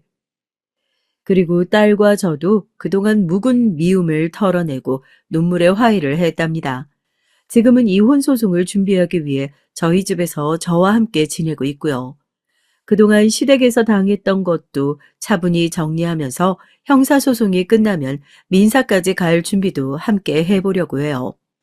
오래 걸리긴 했지만 자식 아픈 걸 가장 먼저 알아차리는 것을 보니 제가 애비이긴 한가 봅니다. 앞으로 삶이 제 인생을 얼마나 더 허락할지 모르겠지만 죽는 날까지 그동안 못했던 애비 노릇이나 실컷 하면서 살아보려고요. 저희 인생도 사연을 들으시는 분들의 인생도 앞으로는 꽃길만 있었으면 하는 마음으로 사연 마무리합니다. 안녕하세요. 저는 30대 중반의 여성입니다. 결혼한 지는 3년 정도 됐고요. 아직 아기는 없어요. 경기도 분당구에 살고 있고요. 저희 친정은 서울 강남에서 살다가 제가 고등학교 때 분당구로 이사를 왔습니다. 여기 시청자분들은 제가 이 유튜브 채널을 어떻게 알게 됐는지 궁금하시지 않은가요? 그건 제 친정엄마 덕분인데요. 제가 이번에 큰일을 좀 당하게 됐어요. 그런데 속상해서 친정엄마에게 가니 엄마가 이 채널을 라디오처럼 매일 틀어두시는 거예요. 그러면서 저한테 여기다가 네 사연 좀 보내보라고 하시지 뭐예요. 그래서 저도 이 형님들의 만행을 좀 고발해야겠다 생각하고 컴퓨터 앞에서 이렇게 자판을 두드리고 있습니다. 오늘 제가 이렇게 이 채널에 사연을 보내게 된 이유는요. 저희 개념 없는 형님들 때문이에요. 전 형님이 2명 있는데요. 그건 제가 삼형제 중에 막내 아들에게 시집을 갔기 때문입니다. 저도 사실 첫째 아들에게 시집을 가고 싶었는데 제가 좋아했던 남자가 하필 막내 아들인 걸 어쩌겠어요. 저 역시도 딸만 둘인 집안에서 늦둥이 막내로 태어났어요. 언니랑 한 10살 정도 차이가 나나 봐요. 사실 제 어머니는 몸이 아주 약하셔서 제 언니만 낳고 딸 하나로 자식을 오랫동안 못 낳고 계시다가 어렵게 절 가지신 거거든요. 그래서 저의 부모님들은 절 아주 금이야 오기야 애지중지 길러주셨어요. 그래서 모르는 사람들이 보면 저보고 막내딸로 자라나서 버릇이 없을 거라고들 선입견을 가지실 수 있는데요. 우리 부모님은 애들 교육만큼은 똑부러지게 시키셨습니다. 그래서 전 어릴 적부터 동네 할아버지 할머니께 인사하는 것부터 배우고 자랐어요. 저희 친정은 아주 엄청난 부자는 아니지만 꽤 잘 사는 축에 드는 집이었죠. 그래서 전 어릴 적부터 제가 하고 싶다는 학원이나 운동은 다 하면서 자랐습니다. 그중에서 제가 제일 오래 했던 것이 골프였어요. 지금도 골프는 어디 가서 꿀리지 않을 만큼 칩니다. 제 어머니가 박세리 선수 팬이었거든요. 그래서 그 선수가 미국에서 현역으로 날릴 때 거기 가서 직접 응원도 하시고 그러셨나 봐요. 그러면서 절 제2의 박세리로 만들겠다고 어머니는 아주 야심이 만만하셨습니다. 제가 정말 골프의 소질이 보이자 어머니는 점점 더 저한테 욕심을 부리셨어요. 우리 딸 엄마가 정말로 박세리 선수처럼 세계적인 골프 선수를 키우고 말 거야. 그러니까 우리 딸은 엄마가 하라는 대로만 따라와. 알겠지? 엄마, 나 이제 골프하기 싫은데. 재미도 없고 친구도 없고. 나 다른 거 배우면 안 돼? 내 친구들은 다 수영장 다니는데 나 혼자서 골프 치고 있잖아. 나도 애들 따라 수영장 다닐래. 응, 엄마? 안 돼. 이제부터 네 길은 골프야. 그러니까 잔말하지 말고 엄마가 시키는 대로만 해. 한 분야에서 성공하려면 그만큼 오랜 기간을 배워야 한다는 거 몰라? 더 이상 말하지 말고 얼른 골프장 갔다 오자. 엄마가 데려다 줄게. 전 초등학교 4학년 때부터 대학 가기 전까지 골프 개인 교습이다, 선수 생활이다 하면서 어머니의 욕심대로 끌려다닐 수밖에 없었어요. 처음엔 저도 많이 참았죠. 좋은 게 좋은 거고 골프 선수로 이름 날리면 저도 돈 많이 벌고 좋을 것 같았거든요. 하지만 제가 부상이 잦아지는 일이 생기고 골프 코치도 저에게 그렇게 어깨가 안 좋으면 골프를 그만둬야 할 것 같단 청천벽력과 같은 말씀을 하셨습니다. 그 말을 들은 저보다 어머니가 더 실망을 하셨으니 그 당시 우리 집 분위기가 어땠는지 구독자 여러분도 쉽게 상상을 하실 수 있을 거예요. 제 어머니는 박세리 같은 아까운 인재를 골프계가 잃게 됐다면서 저한테 부상 정도는 훈련하고 재활만 하면 어떻게든 되지 않겠냐고 고집을 부리셨습니다.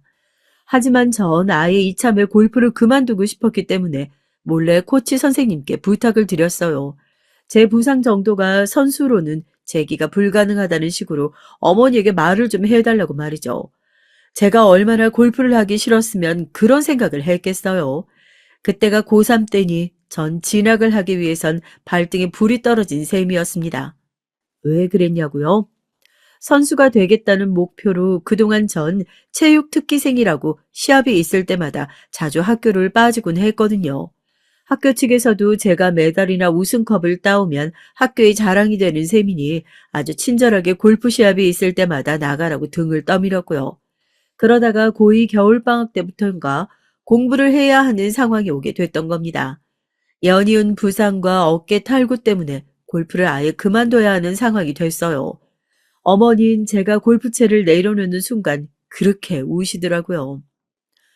아휴, 우리 희영이 골프 선수 돼야 되는데 이게 다 엄마가 우리 선수 관리를 잘못해서 그래. 희영아, 미안하다. 그동안 그 어깨가 많이 아팠니? 엄마, 나 괜찮아요. 이깟 부상은 어깨 수술하면 된다잖아. 그것보다 이제부터 전 공부를 좀 해야겠어요. 그러니까 나 수술 끝나면 조용히 공부하게 말리지 말아요. 다시는 골프 선수 되란 말 하면 안 돼요. 알겠지? 어? 그래, 알았다. 아이고, 아까워라.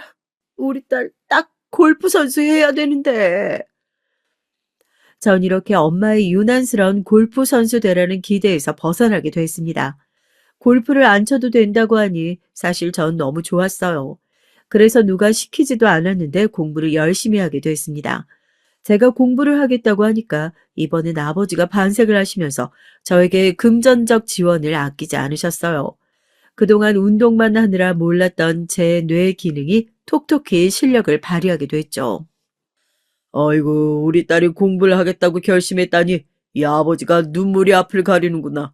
이 애비가 우리 딸이 뭐든지 말만 하면 다 하게 해줄게. 저기 대치동 일타 강사들 집으로 불러올 수도 있어. 그러니까 넌 공부만 열심히 해. 정말요? 아빠, 그럼 나 서울대생 과외 좀 붙여줘요. 그러면 나 공부 잘할 수 있을 것 같아. 응? 아빠, 진짜 고마워요. 전 고2 중간고사 때까지만 해도 반에서 중간 정도나 그 밑에서 맴돌던 학교 성적이 수직으로 상승하게 됐어요. 저희 담임 선생님을 비롯해서 학교 친구들이 다들 놀랐습니다. 어떻게 공부한 지 3개월 만에 10등 이상이 오르냐고요. 그 비결 있으면 좀 공유해달라고 난리들이었죠. 하지만 그 비결은 정말이지 별게 없었습니다. 전 공부에 목말라 있었고 제가 성격이 악착 같아서 남들보다 뒤처지는 건 좀 싫어하거든요. 그게 제가 꽂힌 분야에서만 실력 발휘가 되는 것이 좀 아쉬운 면이지만 말이에요. 고3 여름 기말고사 땐 전 반에서 1, 2등을 다투는 아이가 되어 있었습니다. 1년 만에 학교에서 150등 이상을 올린 거죠. 수능 모의고사를 봐도 전국에서도 50% 이하였던 제가 4, 5% 이내에 들기 시작했어요. 그건 모두 아버지가 제가 하고 싶단 공부를 시켜주겠다고 명문대생 과외도 시켜주고 학원도 보내주신 결과였습니다. 저 혼자 했더라면 좀 어려웠을 거 저도 인정해요. 그때까진 골프 치느라 학교 공부에 소홀했던 거였으니 말이죠. 하지만 오랫동안 골프를 하느라 성적에 신경을 못 썼으니 내신만으론 대학 가기가 어려웠고 전 그 해에 제가 가고 싶던 이화여대에 떨어졌어요. 전 이화여대가 아니면 안 가겠다고 선생님께 굳은 결심을 말하게 됐습니다. 선생님은 그동안 공부한 것이 아깝다며 이화여대 말고 다른 대학에 가면 안 되겠냐고 절 설득하려고 하셨지만 전 재수를 해서라도 이대에 꼭 가고 싶었기에 고개를 저었어요. 선생님은 한숨을 쉬면서 이렇게 말씀하시더라고요. 그래, 희영아, 네 결심이 그렇다고 하면 안 말리겠는데 선생님은 그래도 아깝네. 이 정도 성적이면 네가 고집하는 이화여대 말고도 서울내에 있는 다른 대학교 갈 성적은 충분히 되거든. 한양대나 중앙대 정도로 타협하면 어떠니? 재수하는 거 생각보다 고달프고 힘들어. 선생님은 희영이가 현역으로 대학 들어갔으면 좋겠는데 말이야. 선생님, 저 이왕 대학 가기로 마음 먹은 거 이대 아니면 안 갈 거예요. 저 그동안 대학 안 가고 골프 선수 된다고 생각하고 살아온 사람이거든요. 그런데 이번 어깨 부상이 저한텐 전화위복이란 말을 듣고 싶어요. 그래서 이화여대 가려고 하는 거예요. 선생님은 결국 넌 못 말리겠다고 하시면서 웃음을 지으셨죠. 그 길로 재수학원을 등록한 전 1년간 열심히 수능 공부만 했어요. 그래서 이듬해엔 그렇게도 원하던 이화여대생이 되고 말았습니다. 전 이렇게 뭔가 한 번 꽂히면 그걸 이루고야 마는 성격을 지니고 있었죠. 그래서 저를 잘 아는 친구들이나 주위 사람들은 저보고 무섭다고 절대 건들지 말아야 할 애가 저라고 말들을 하곤 했죠. 전 그렇게 매사 승부욕이 강하기 때문에 누구한테라도 지는 걸 싫어했어요. 하지만 제가 시댁 집안에서 막내 며느리다 보니까 생기는 불편함은 저도 어쩔 수가 없었습니다. 이쯤에서 저의 형님들에 대한 얘기를 안 하고 넘어갈 수가 없겠네요. 전 원래 남의 말 하는 걸 참 싫어해요. 남들이 뭘 하든 제 길만 걸어온 탓도 있겠죠. 남의 시선에 신경 잘 안 쓰고 저도 기본적으로 아주 생판 남인 사람들에겐 시선을 잘 안 줍니다. 그런데 제 형님들은 오지랖퍼라도 그런 오지랖퍼가 없더라고요. 그래서 제가 처음 시댁에 시집을 왔을 때 그런 성격을 가진 형님들 때문에 소가리를 좀 했습니다. 제 마음에 안 드는 구석들이 보이는데 그걸 또 형님이라고 제대로 지적해 줄 수도 없었거든요. 안 그래도 제 친정 어머닌 막내로 자라온 제가 그 층층시야 시집을 가서 적응을 잘할 수 있을지 걱정이 된다면서 이런 말씀을 하셨어요. 시집을 가면 벙어리 3년, 귀머거리 3년으로 지내야 속이 편하다고 말이에요.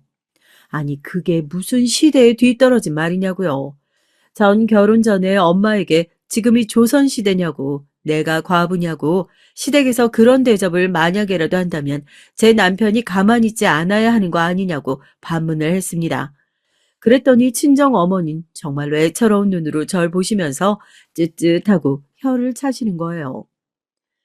희영아, 모르는 소리 하지 말어. 그러니까 엄마가 너 건서방하고 결혼하는 거 반대한 거야. 건서방이 삼형제 중에 막내라면서? 그리고 네 시어머니는 아들만 셋을 낳고. 그러니까 시어머니는 딸이 있는 내 맘 전혀 모르시겠지. 희영아, 시집살이라는 게 그렇게 녹록한 것이 절대 아니다. 그러니까 이 엄마 말 명심하고 벙어리 3년, 귀머거리 3년 이렇게 지내. 그래야 그 후에라도 네가 할 말이 생겨. 알겠니? 알았어. 알았으니까 엄마, 나 이제 지훈 씨랑 결혼해도 되는 거지? 걱정하지 마. 우리 지훈 씨 그런 사람 아니야. 내가 시집살이 당하면 막아주겠다고 나한테 약속도 했거든. 전 엄마가 구식이라서 뭘 모른다고 타박을 주면서 제 남자친구와 기어코 결혼을 하고 말았어요. 지금 제 남편이 된 우리 집 남잔 착하고 잘생기고 그야말로 나무랄 데가 없는 사람인데요.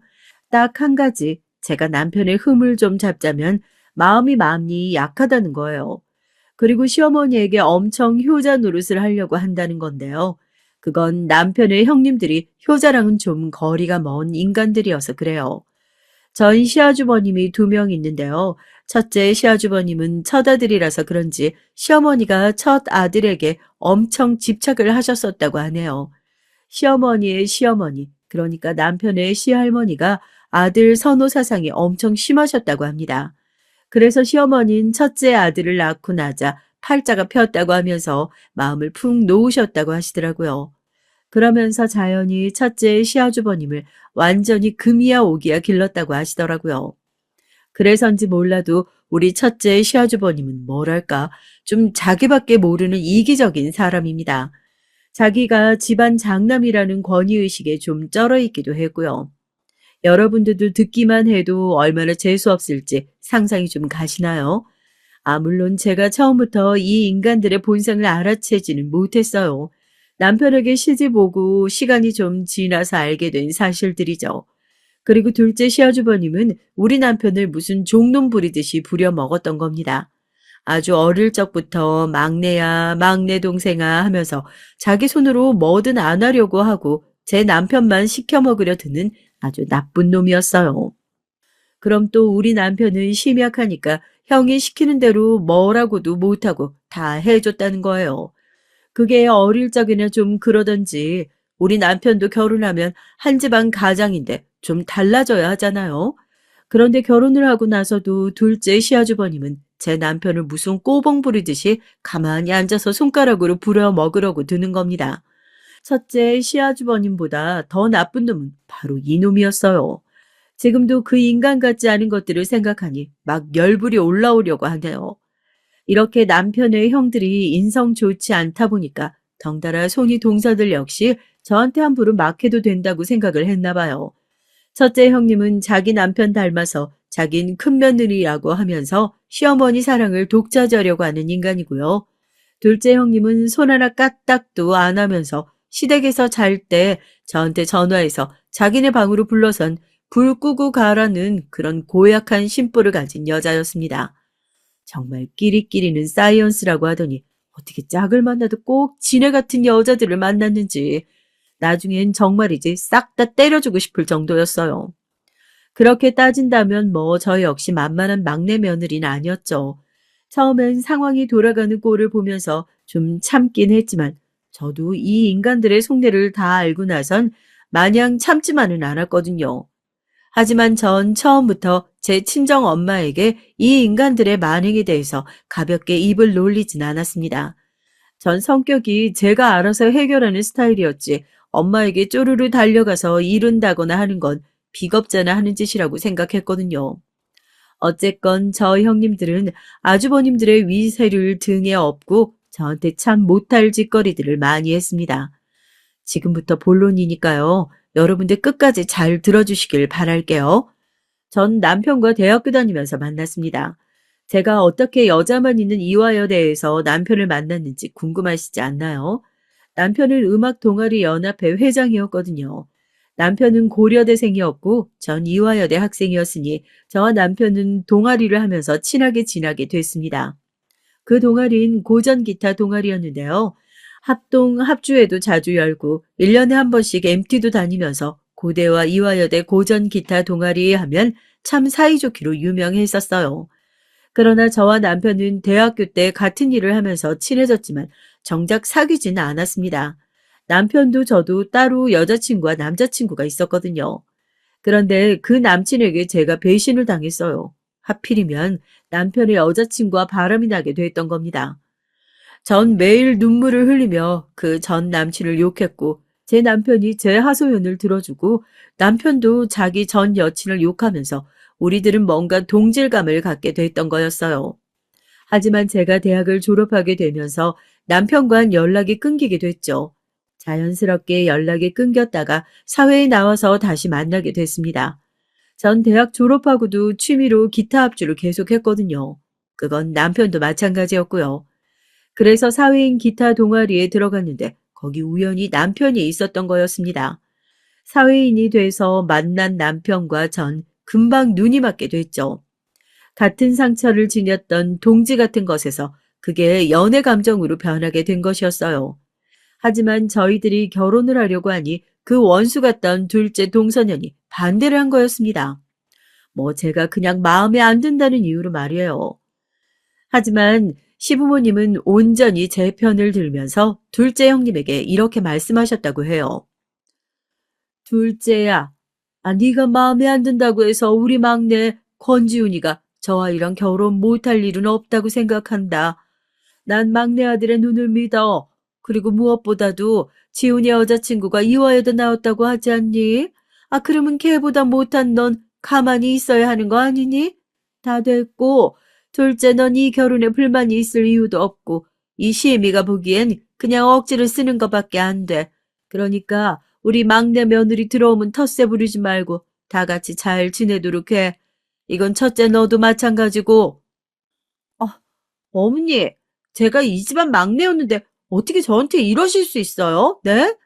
저 섭섭해요. 어머니가 벌써부터 막내 며느리 될 애를 싸고 두시는 것 같아서 저 너무 섭섭해요. 아마 모르긴 해도 이때부터 둘째 형님이 절 눈의 가시처럼 여기게 된 건지도 모르겠네요. 저 셋 많고 속 좁은 여자라면 충분히 그럴 가능성이 있긴 합니다.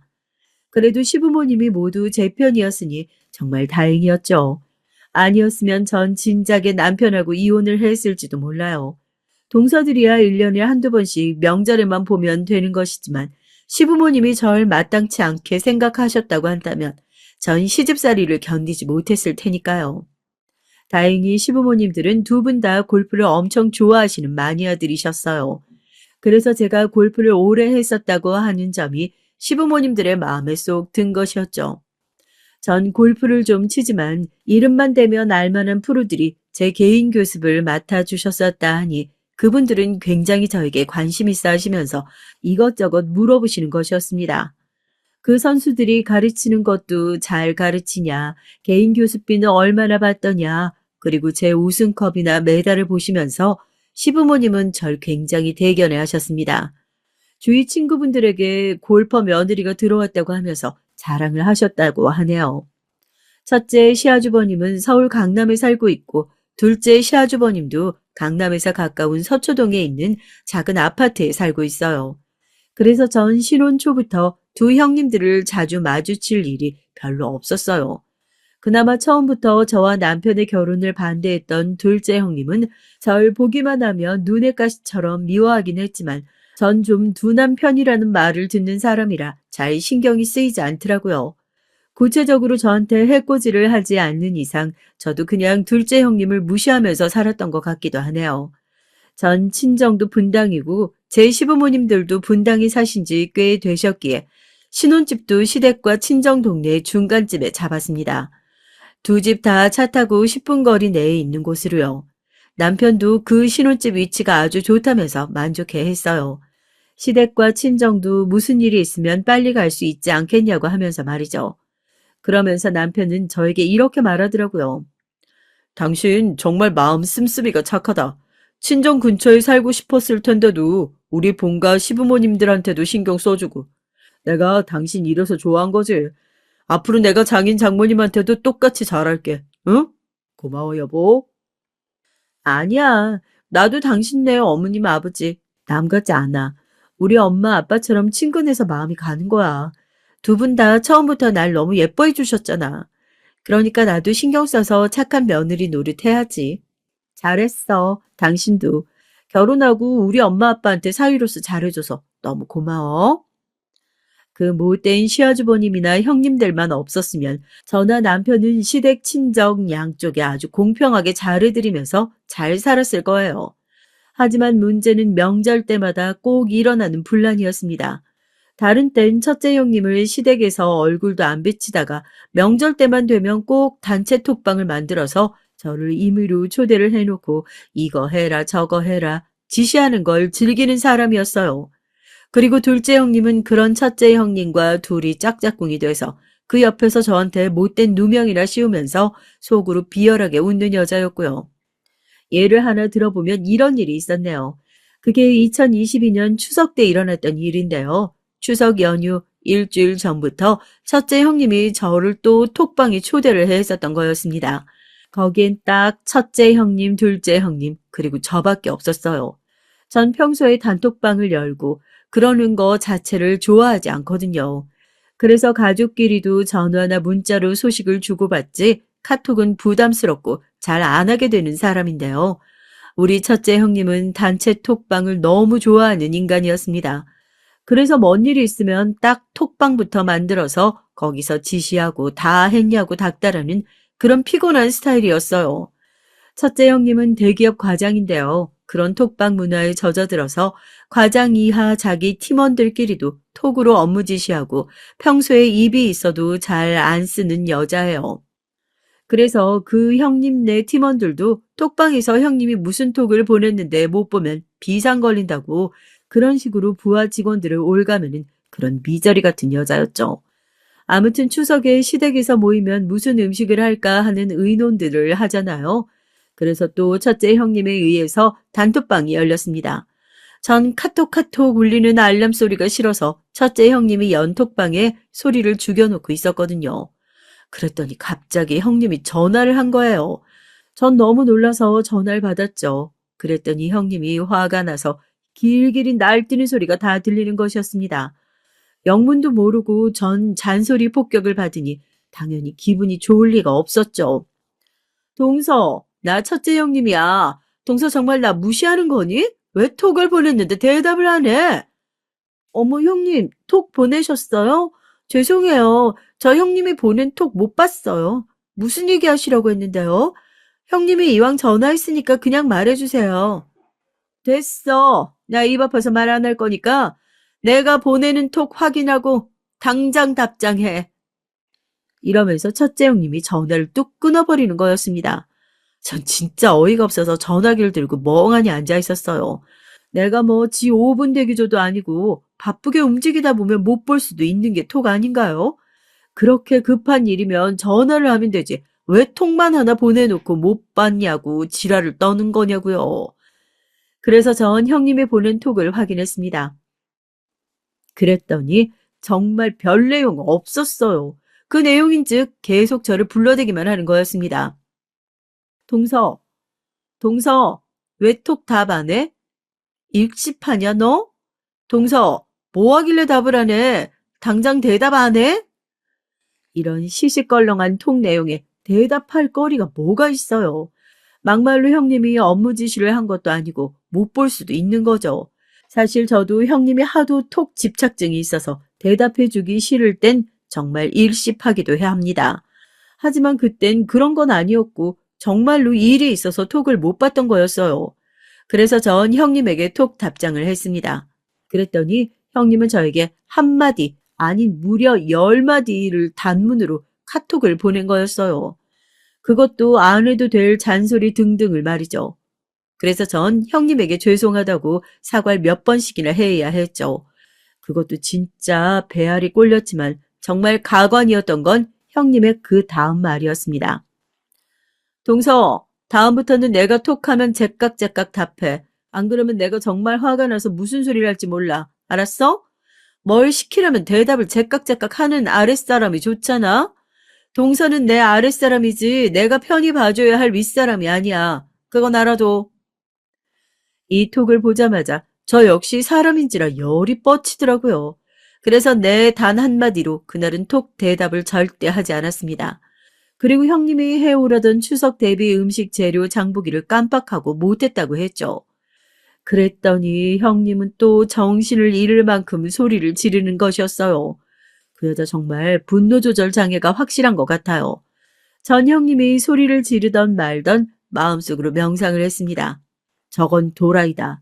미친 X가 소리 지르는 거라고 말이에요. 그랬더니 참 신기하게도 하나도 화가 나지 않는 거였어요. 그저 건성으로 내내 하는 것이 결혼 3년 만에 터득이 되는 것이었습니다. 그런데 더 얄미운 건 둘째 형님이었어요.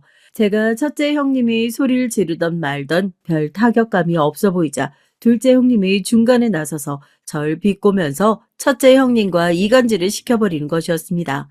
어떻게 했는지 아세요? 둘째 형님은 눈썹을 매섭게 치켜뜨면서 형님하고 저한테 이런 말을 하는 것이었어요.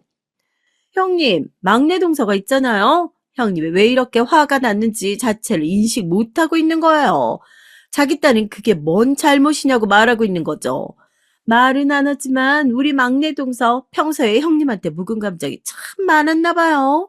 안 그래, 동서? 그러니까 이렇게 형님이 화가 났어도 못 들은 척 하고 있는 거 아니겠어? 뭐라고?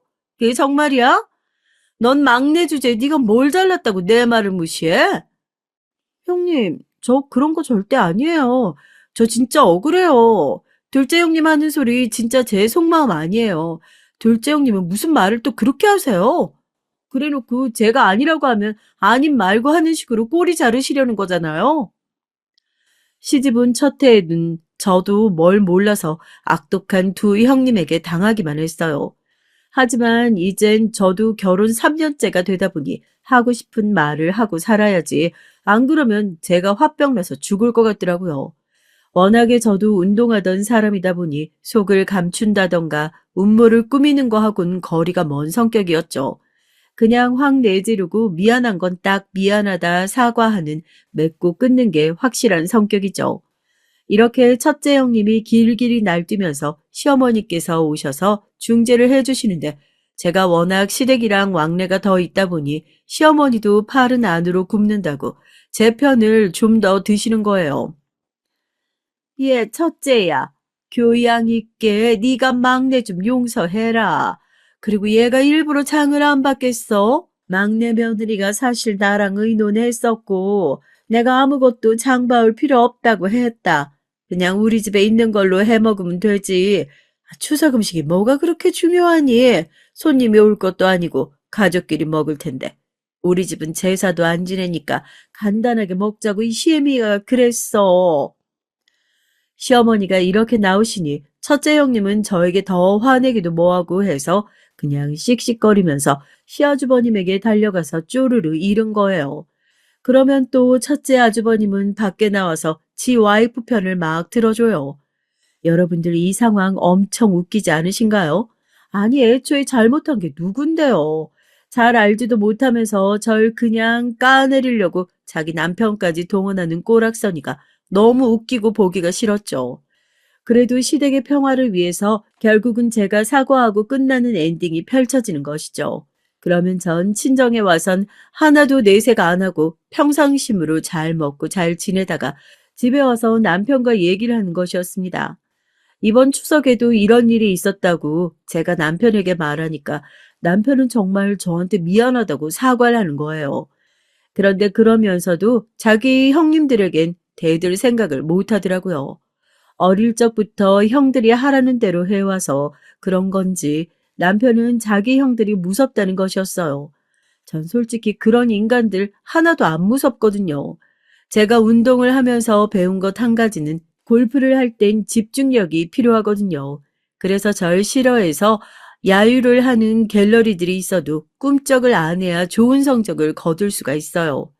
그래서 전 아무래도 형님들이 아무리 저에게 나쁜 소리를 짓거려도 그냥 무덤덤 했던 것 같아요. 그리고 첫째 시아주버님은 자기밖에 모르니까 자기 기준으로 첫째 형님이 잘못했다 생각하면 형님에게도 똑같이 뭐라고 하는 인간이었어요. 이기적이긴 해도 좀 공평하다고 생각될 수도 있는데 둘째 시아주버님은 우리 남편을 완전 종부리듯 하는 못된 인간이라서 무조건 제 남편에게 야단을 치는 겁니다. 제가 방약 무인하고 형님들 말에 토를 다는 건 제 남편이 멍청해서라고 막 심한 말을 마구 던지는 미친 인간이었죠.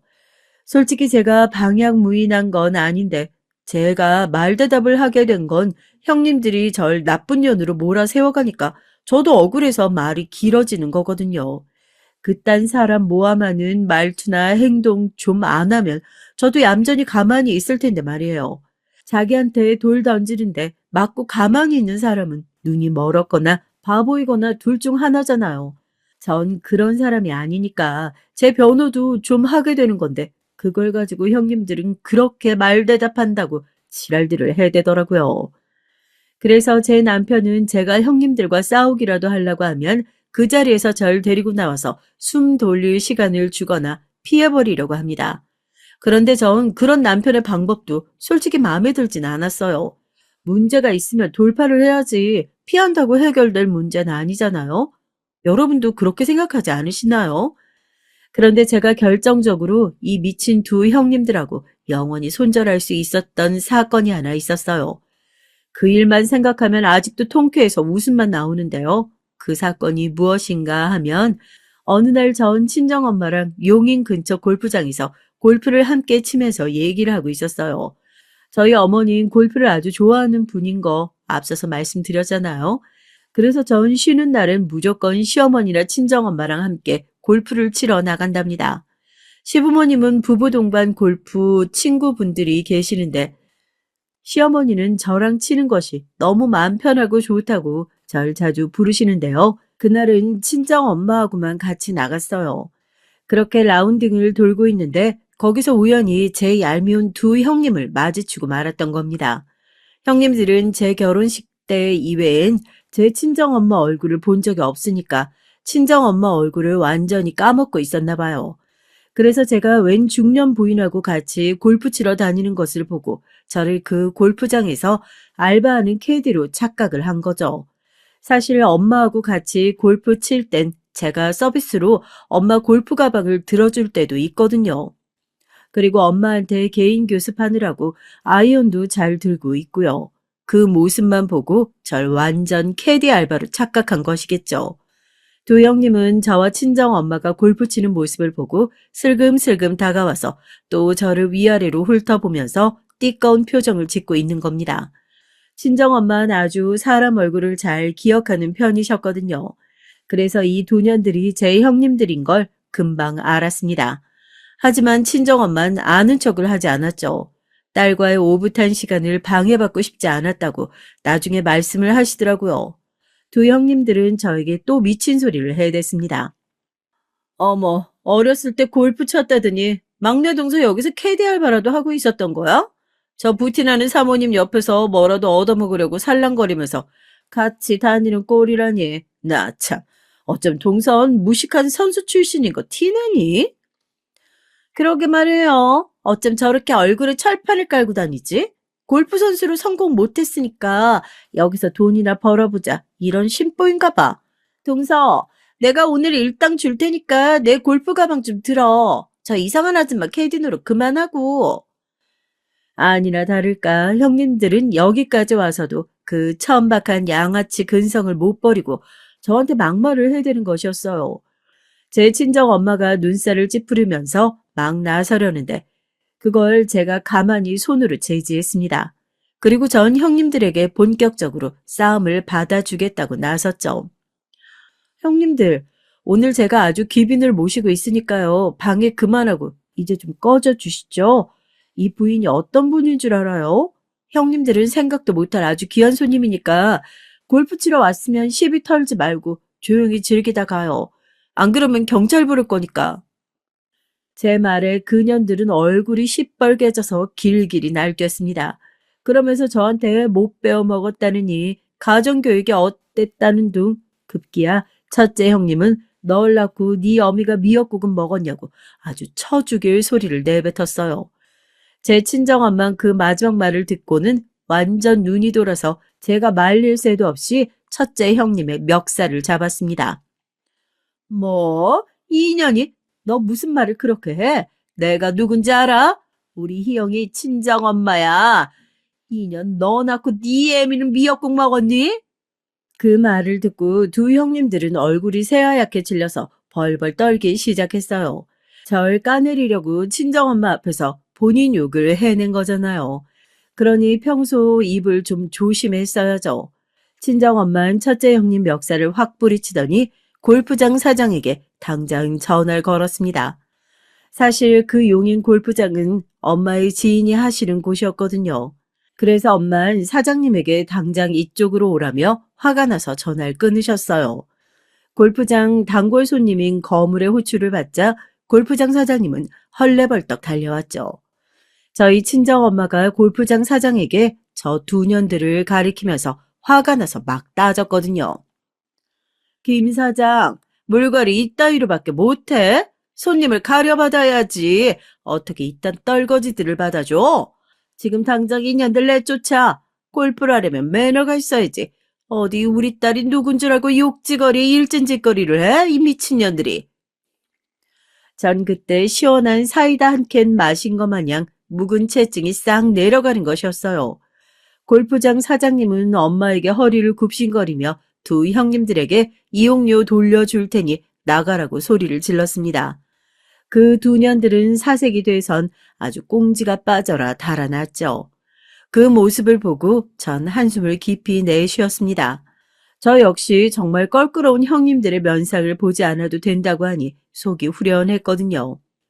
제 엄만 당장 저를 붙잡고 그동안 형님이란 년들이 저한테 그런 막말을 하게 내버려 뒀냐고 하면서 따지듯이 말씀하셨어요. 전 그때서야 제가 시댁에서 동서들에게 당한 것들을 천천히 다 말씀드렸고요. 그동안 엄마에게 센 척하느라고 하나도 말을 안 하고 있었거든요. 그리고 저도 그년들한테 당하고만 있진 않았다고 엄마에게 변명을 했습니다. 그랬더니 친정엄마는 화가 나서 시어머니께 따지려고 전화를 걸려는 거였어요. 그래서 황급히 제가 친정엄마를 말렸죠. 엄마, 나쁜 것들은 저 동서들이지 시어머니는 아니에요. 시어머니는 저한테 참 잘해준다고요.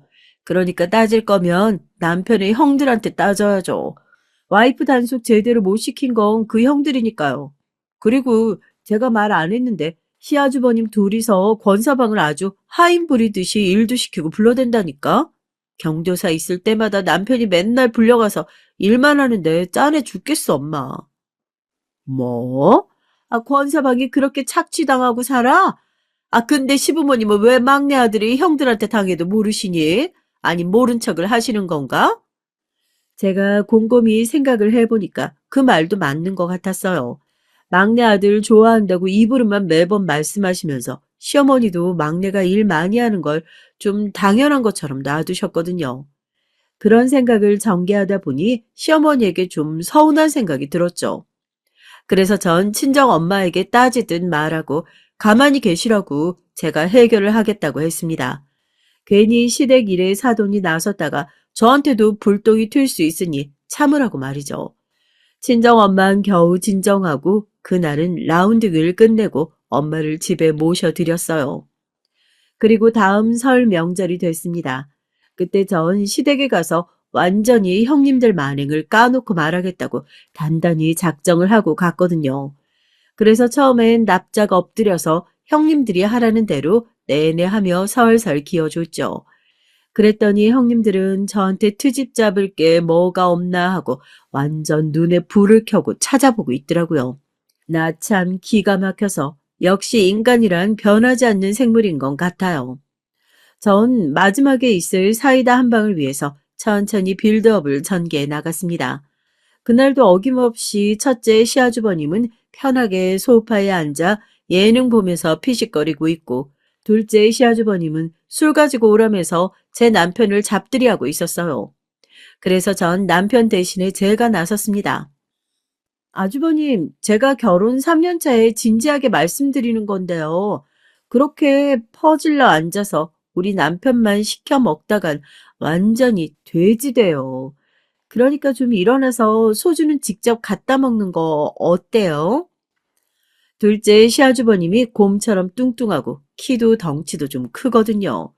어릴 때부터 먹는 거에 욕심이 많아서 그렇다고 시어머니가 매번 핀잔을 주곤 하시죠. 전 뭐 먹는 거에 대해선 터치 안 합니다. 하지만 왜 맨날 그놈의 입에 들어가는 음식은 우리 남편을 시켜서 가져오라고 하는 거냐고요. 지는 손이 없나 발이 없나.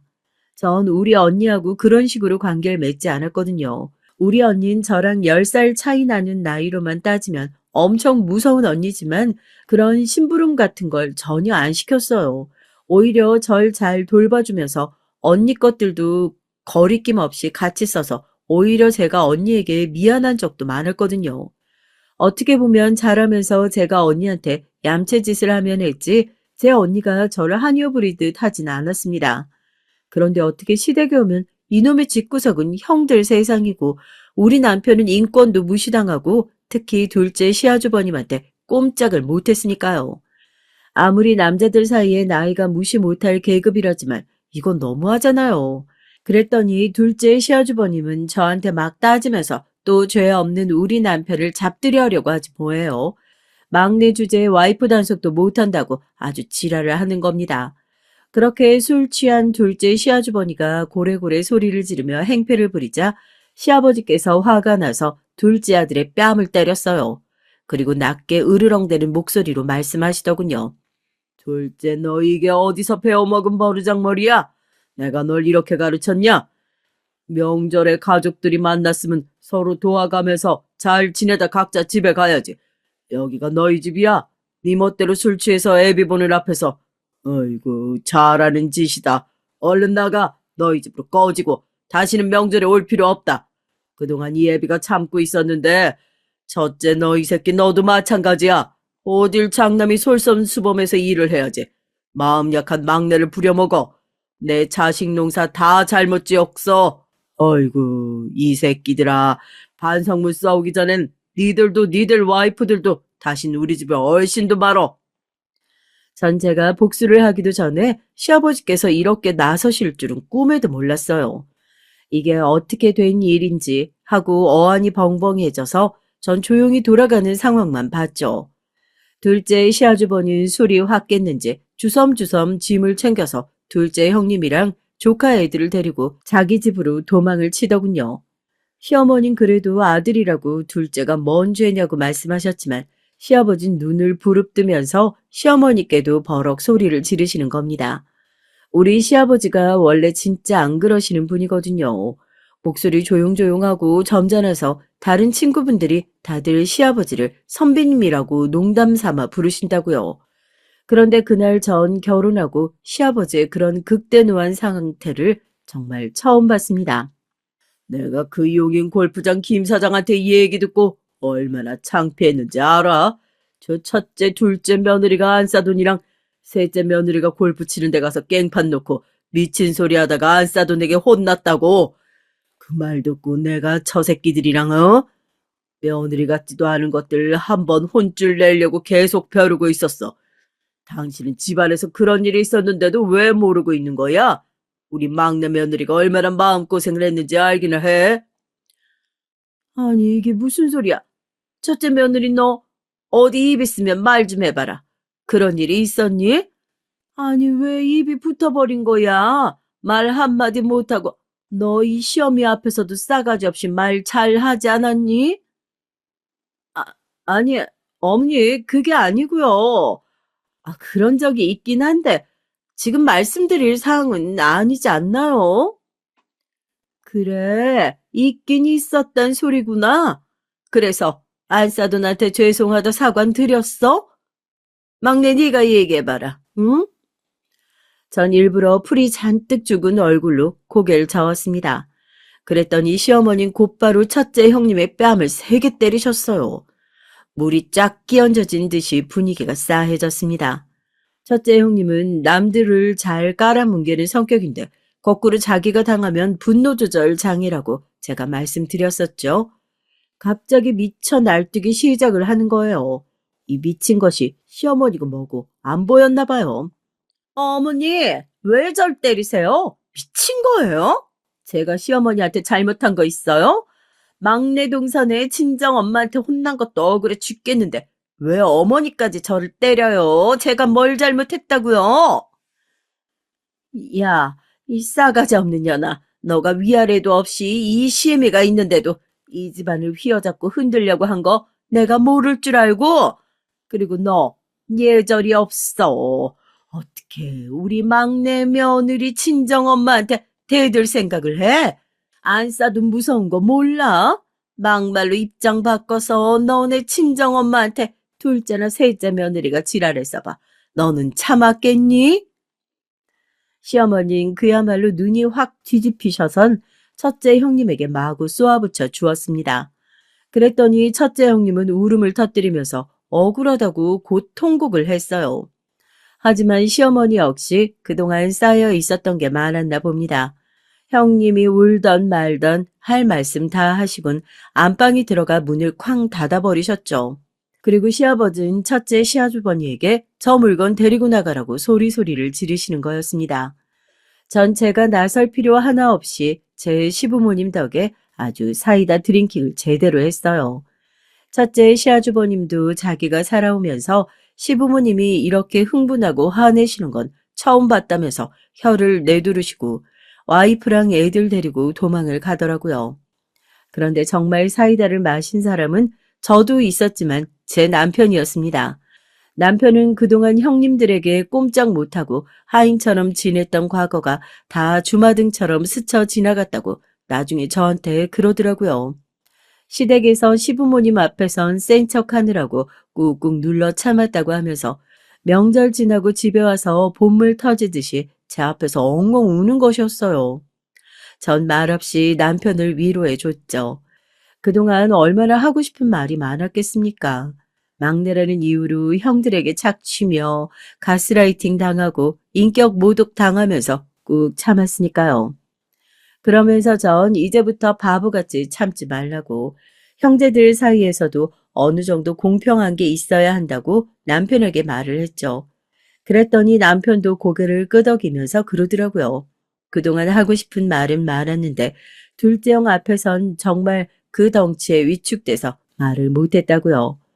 어릴 적엔 둘째 형한테 많이 맞았다고 하면서 시부모님이 안 볼 때 안 보이는 대로 골라서 때렸다고 막 분노하는 것이었어요. 그래서 전 남편에게 합기도나 유도 배우라고 권해줬죠. 혹시나 또 둘째 형이 정신 못 차리고 때리면 확 업어치기로 패대기를 쳐버리라고 말이에요. 그랬더니 남편은 아주 좋은 생각이라고 하면서 당장 도장에 등록을 했습니다. 요즘은 운동을 배우면서 아주 단단한 정신으로 거듭난 그 사람이 전 정말 더 사랑스럽네요.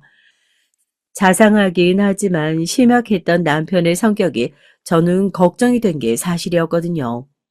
첫째와 둘째 시아주버님은 아직까지도 시댁 출입을 금지당한 채로 살고 있어요. 그래서 뭐 다음 설엔 시댁에 우리 부부랑 시부모님들만 계시겠지만 아무도 그걸 아까워하지 않습니다. 아직도 첫째 형님은 정신 못 차리고 시어머니께 사과를 하고 있지도 않고 둘째 형님은 둘째 시아주버님이랑 싸워서 지금 이혼 직전까지 갔다는 소리를 들었어요. 글쎄요, 전 그들이 뭔 짓을 하든 저한테 사과만 한다면 마음을 풀고 다시 가족처럼 지낼 수 있지만 그들 쪽에서 그럴 생각이 없으니 그냥 냅두고 보는 중입니다. 여기까지가 제 얘기였어요. 여러분, 제 사이다 사연 어떠셨나요? 속이 조금 풀리셨나요? 전 솔직히 말하면 그 거머리 같은 형님 같지도 않은 년들 얼굴 안 보고 사니 정말 날아갈 것 같습니다. 그리고 제가 마음이 편해져서 그런지 모르겠는데요. 며칠 전에 임신 테스트기를 하니까 두 줄이 보이는 거예요. 전 결혼 3년 만에 생긴 아기라 그런지 시어머니에게 제일 먼저 연락을 하게 되더라고요. 시부모님은 정말 잘 됐다고 기뻐해 주셨죠. 그리고 물론 제 남편도 너무 좋아했고요. 벌써부터 딸인지 아들인지 궁금하다고 하면서 좋아하는 남편 얼굴을 보니까 너무 다행이라는 생각이 들더라고요. 여러분들도 저처럼 시댁 동서들이 혹시나 못 살게 군다면 참고 살지만은 마시라고 말씀드리고 싶네요. 제 우여곡절 많은 사연은 이만 여기서 마칠게요. 긴 글 읽어주셔서 감사합니다.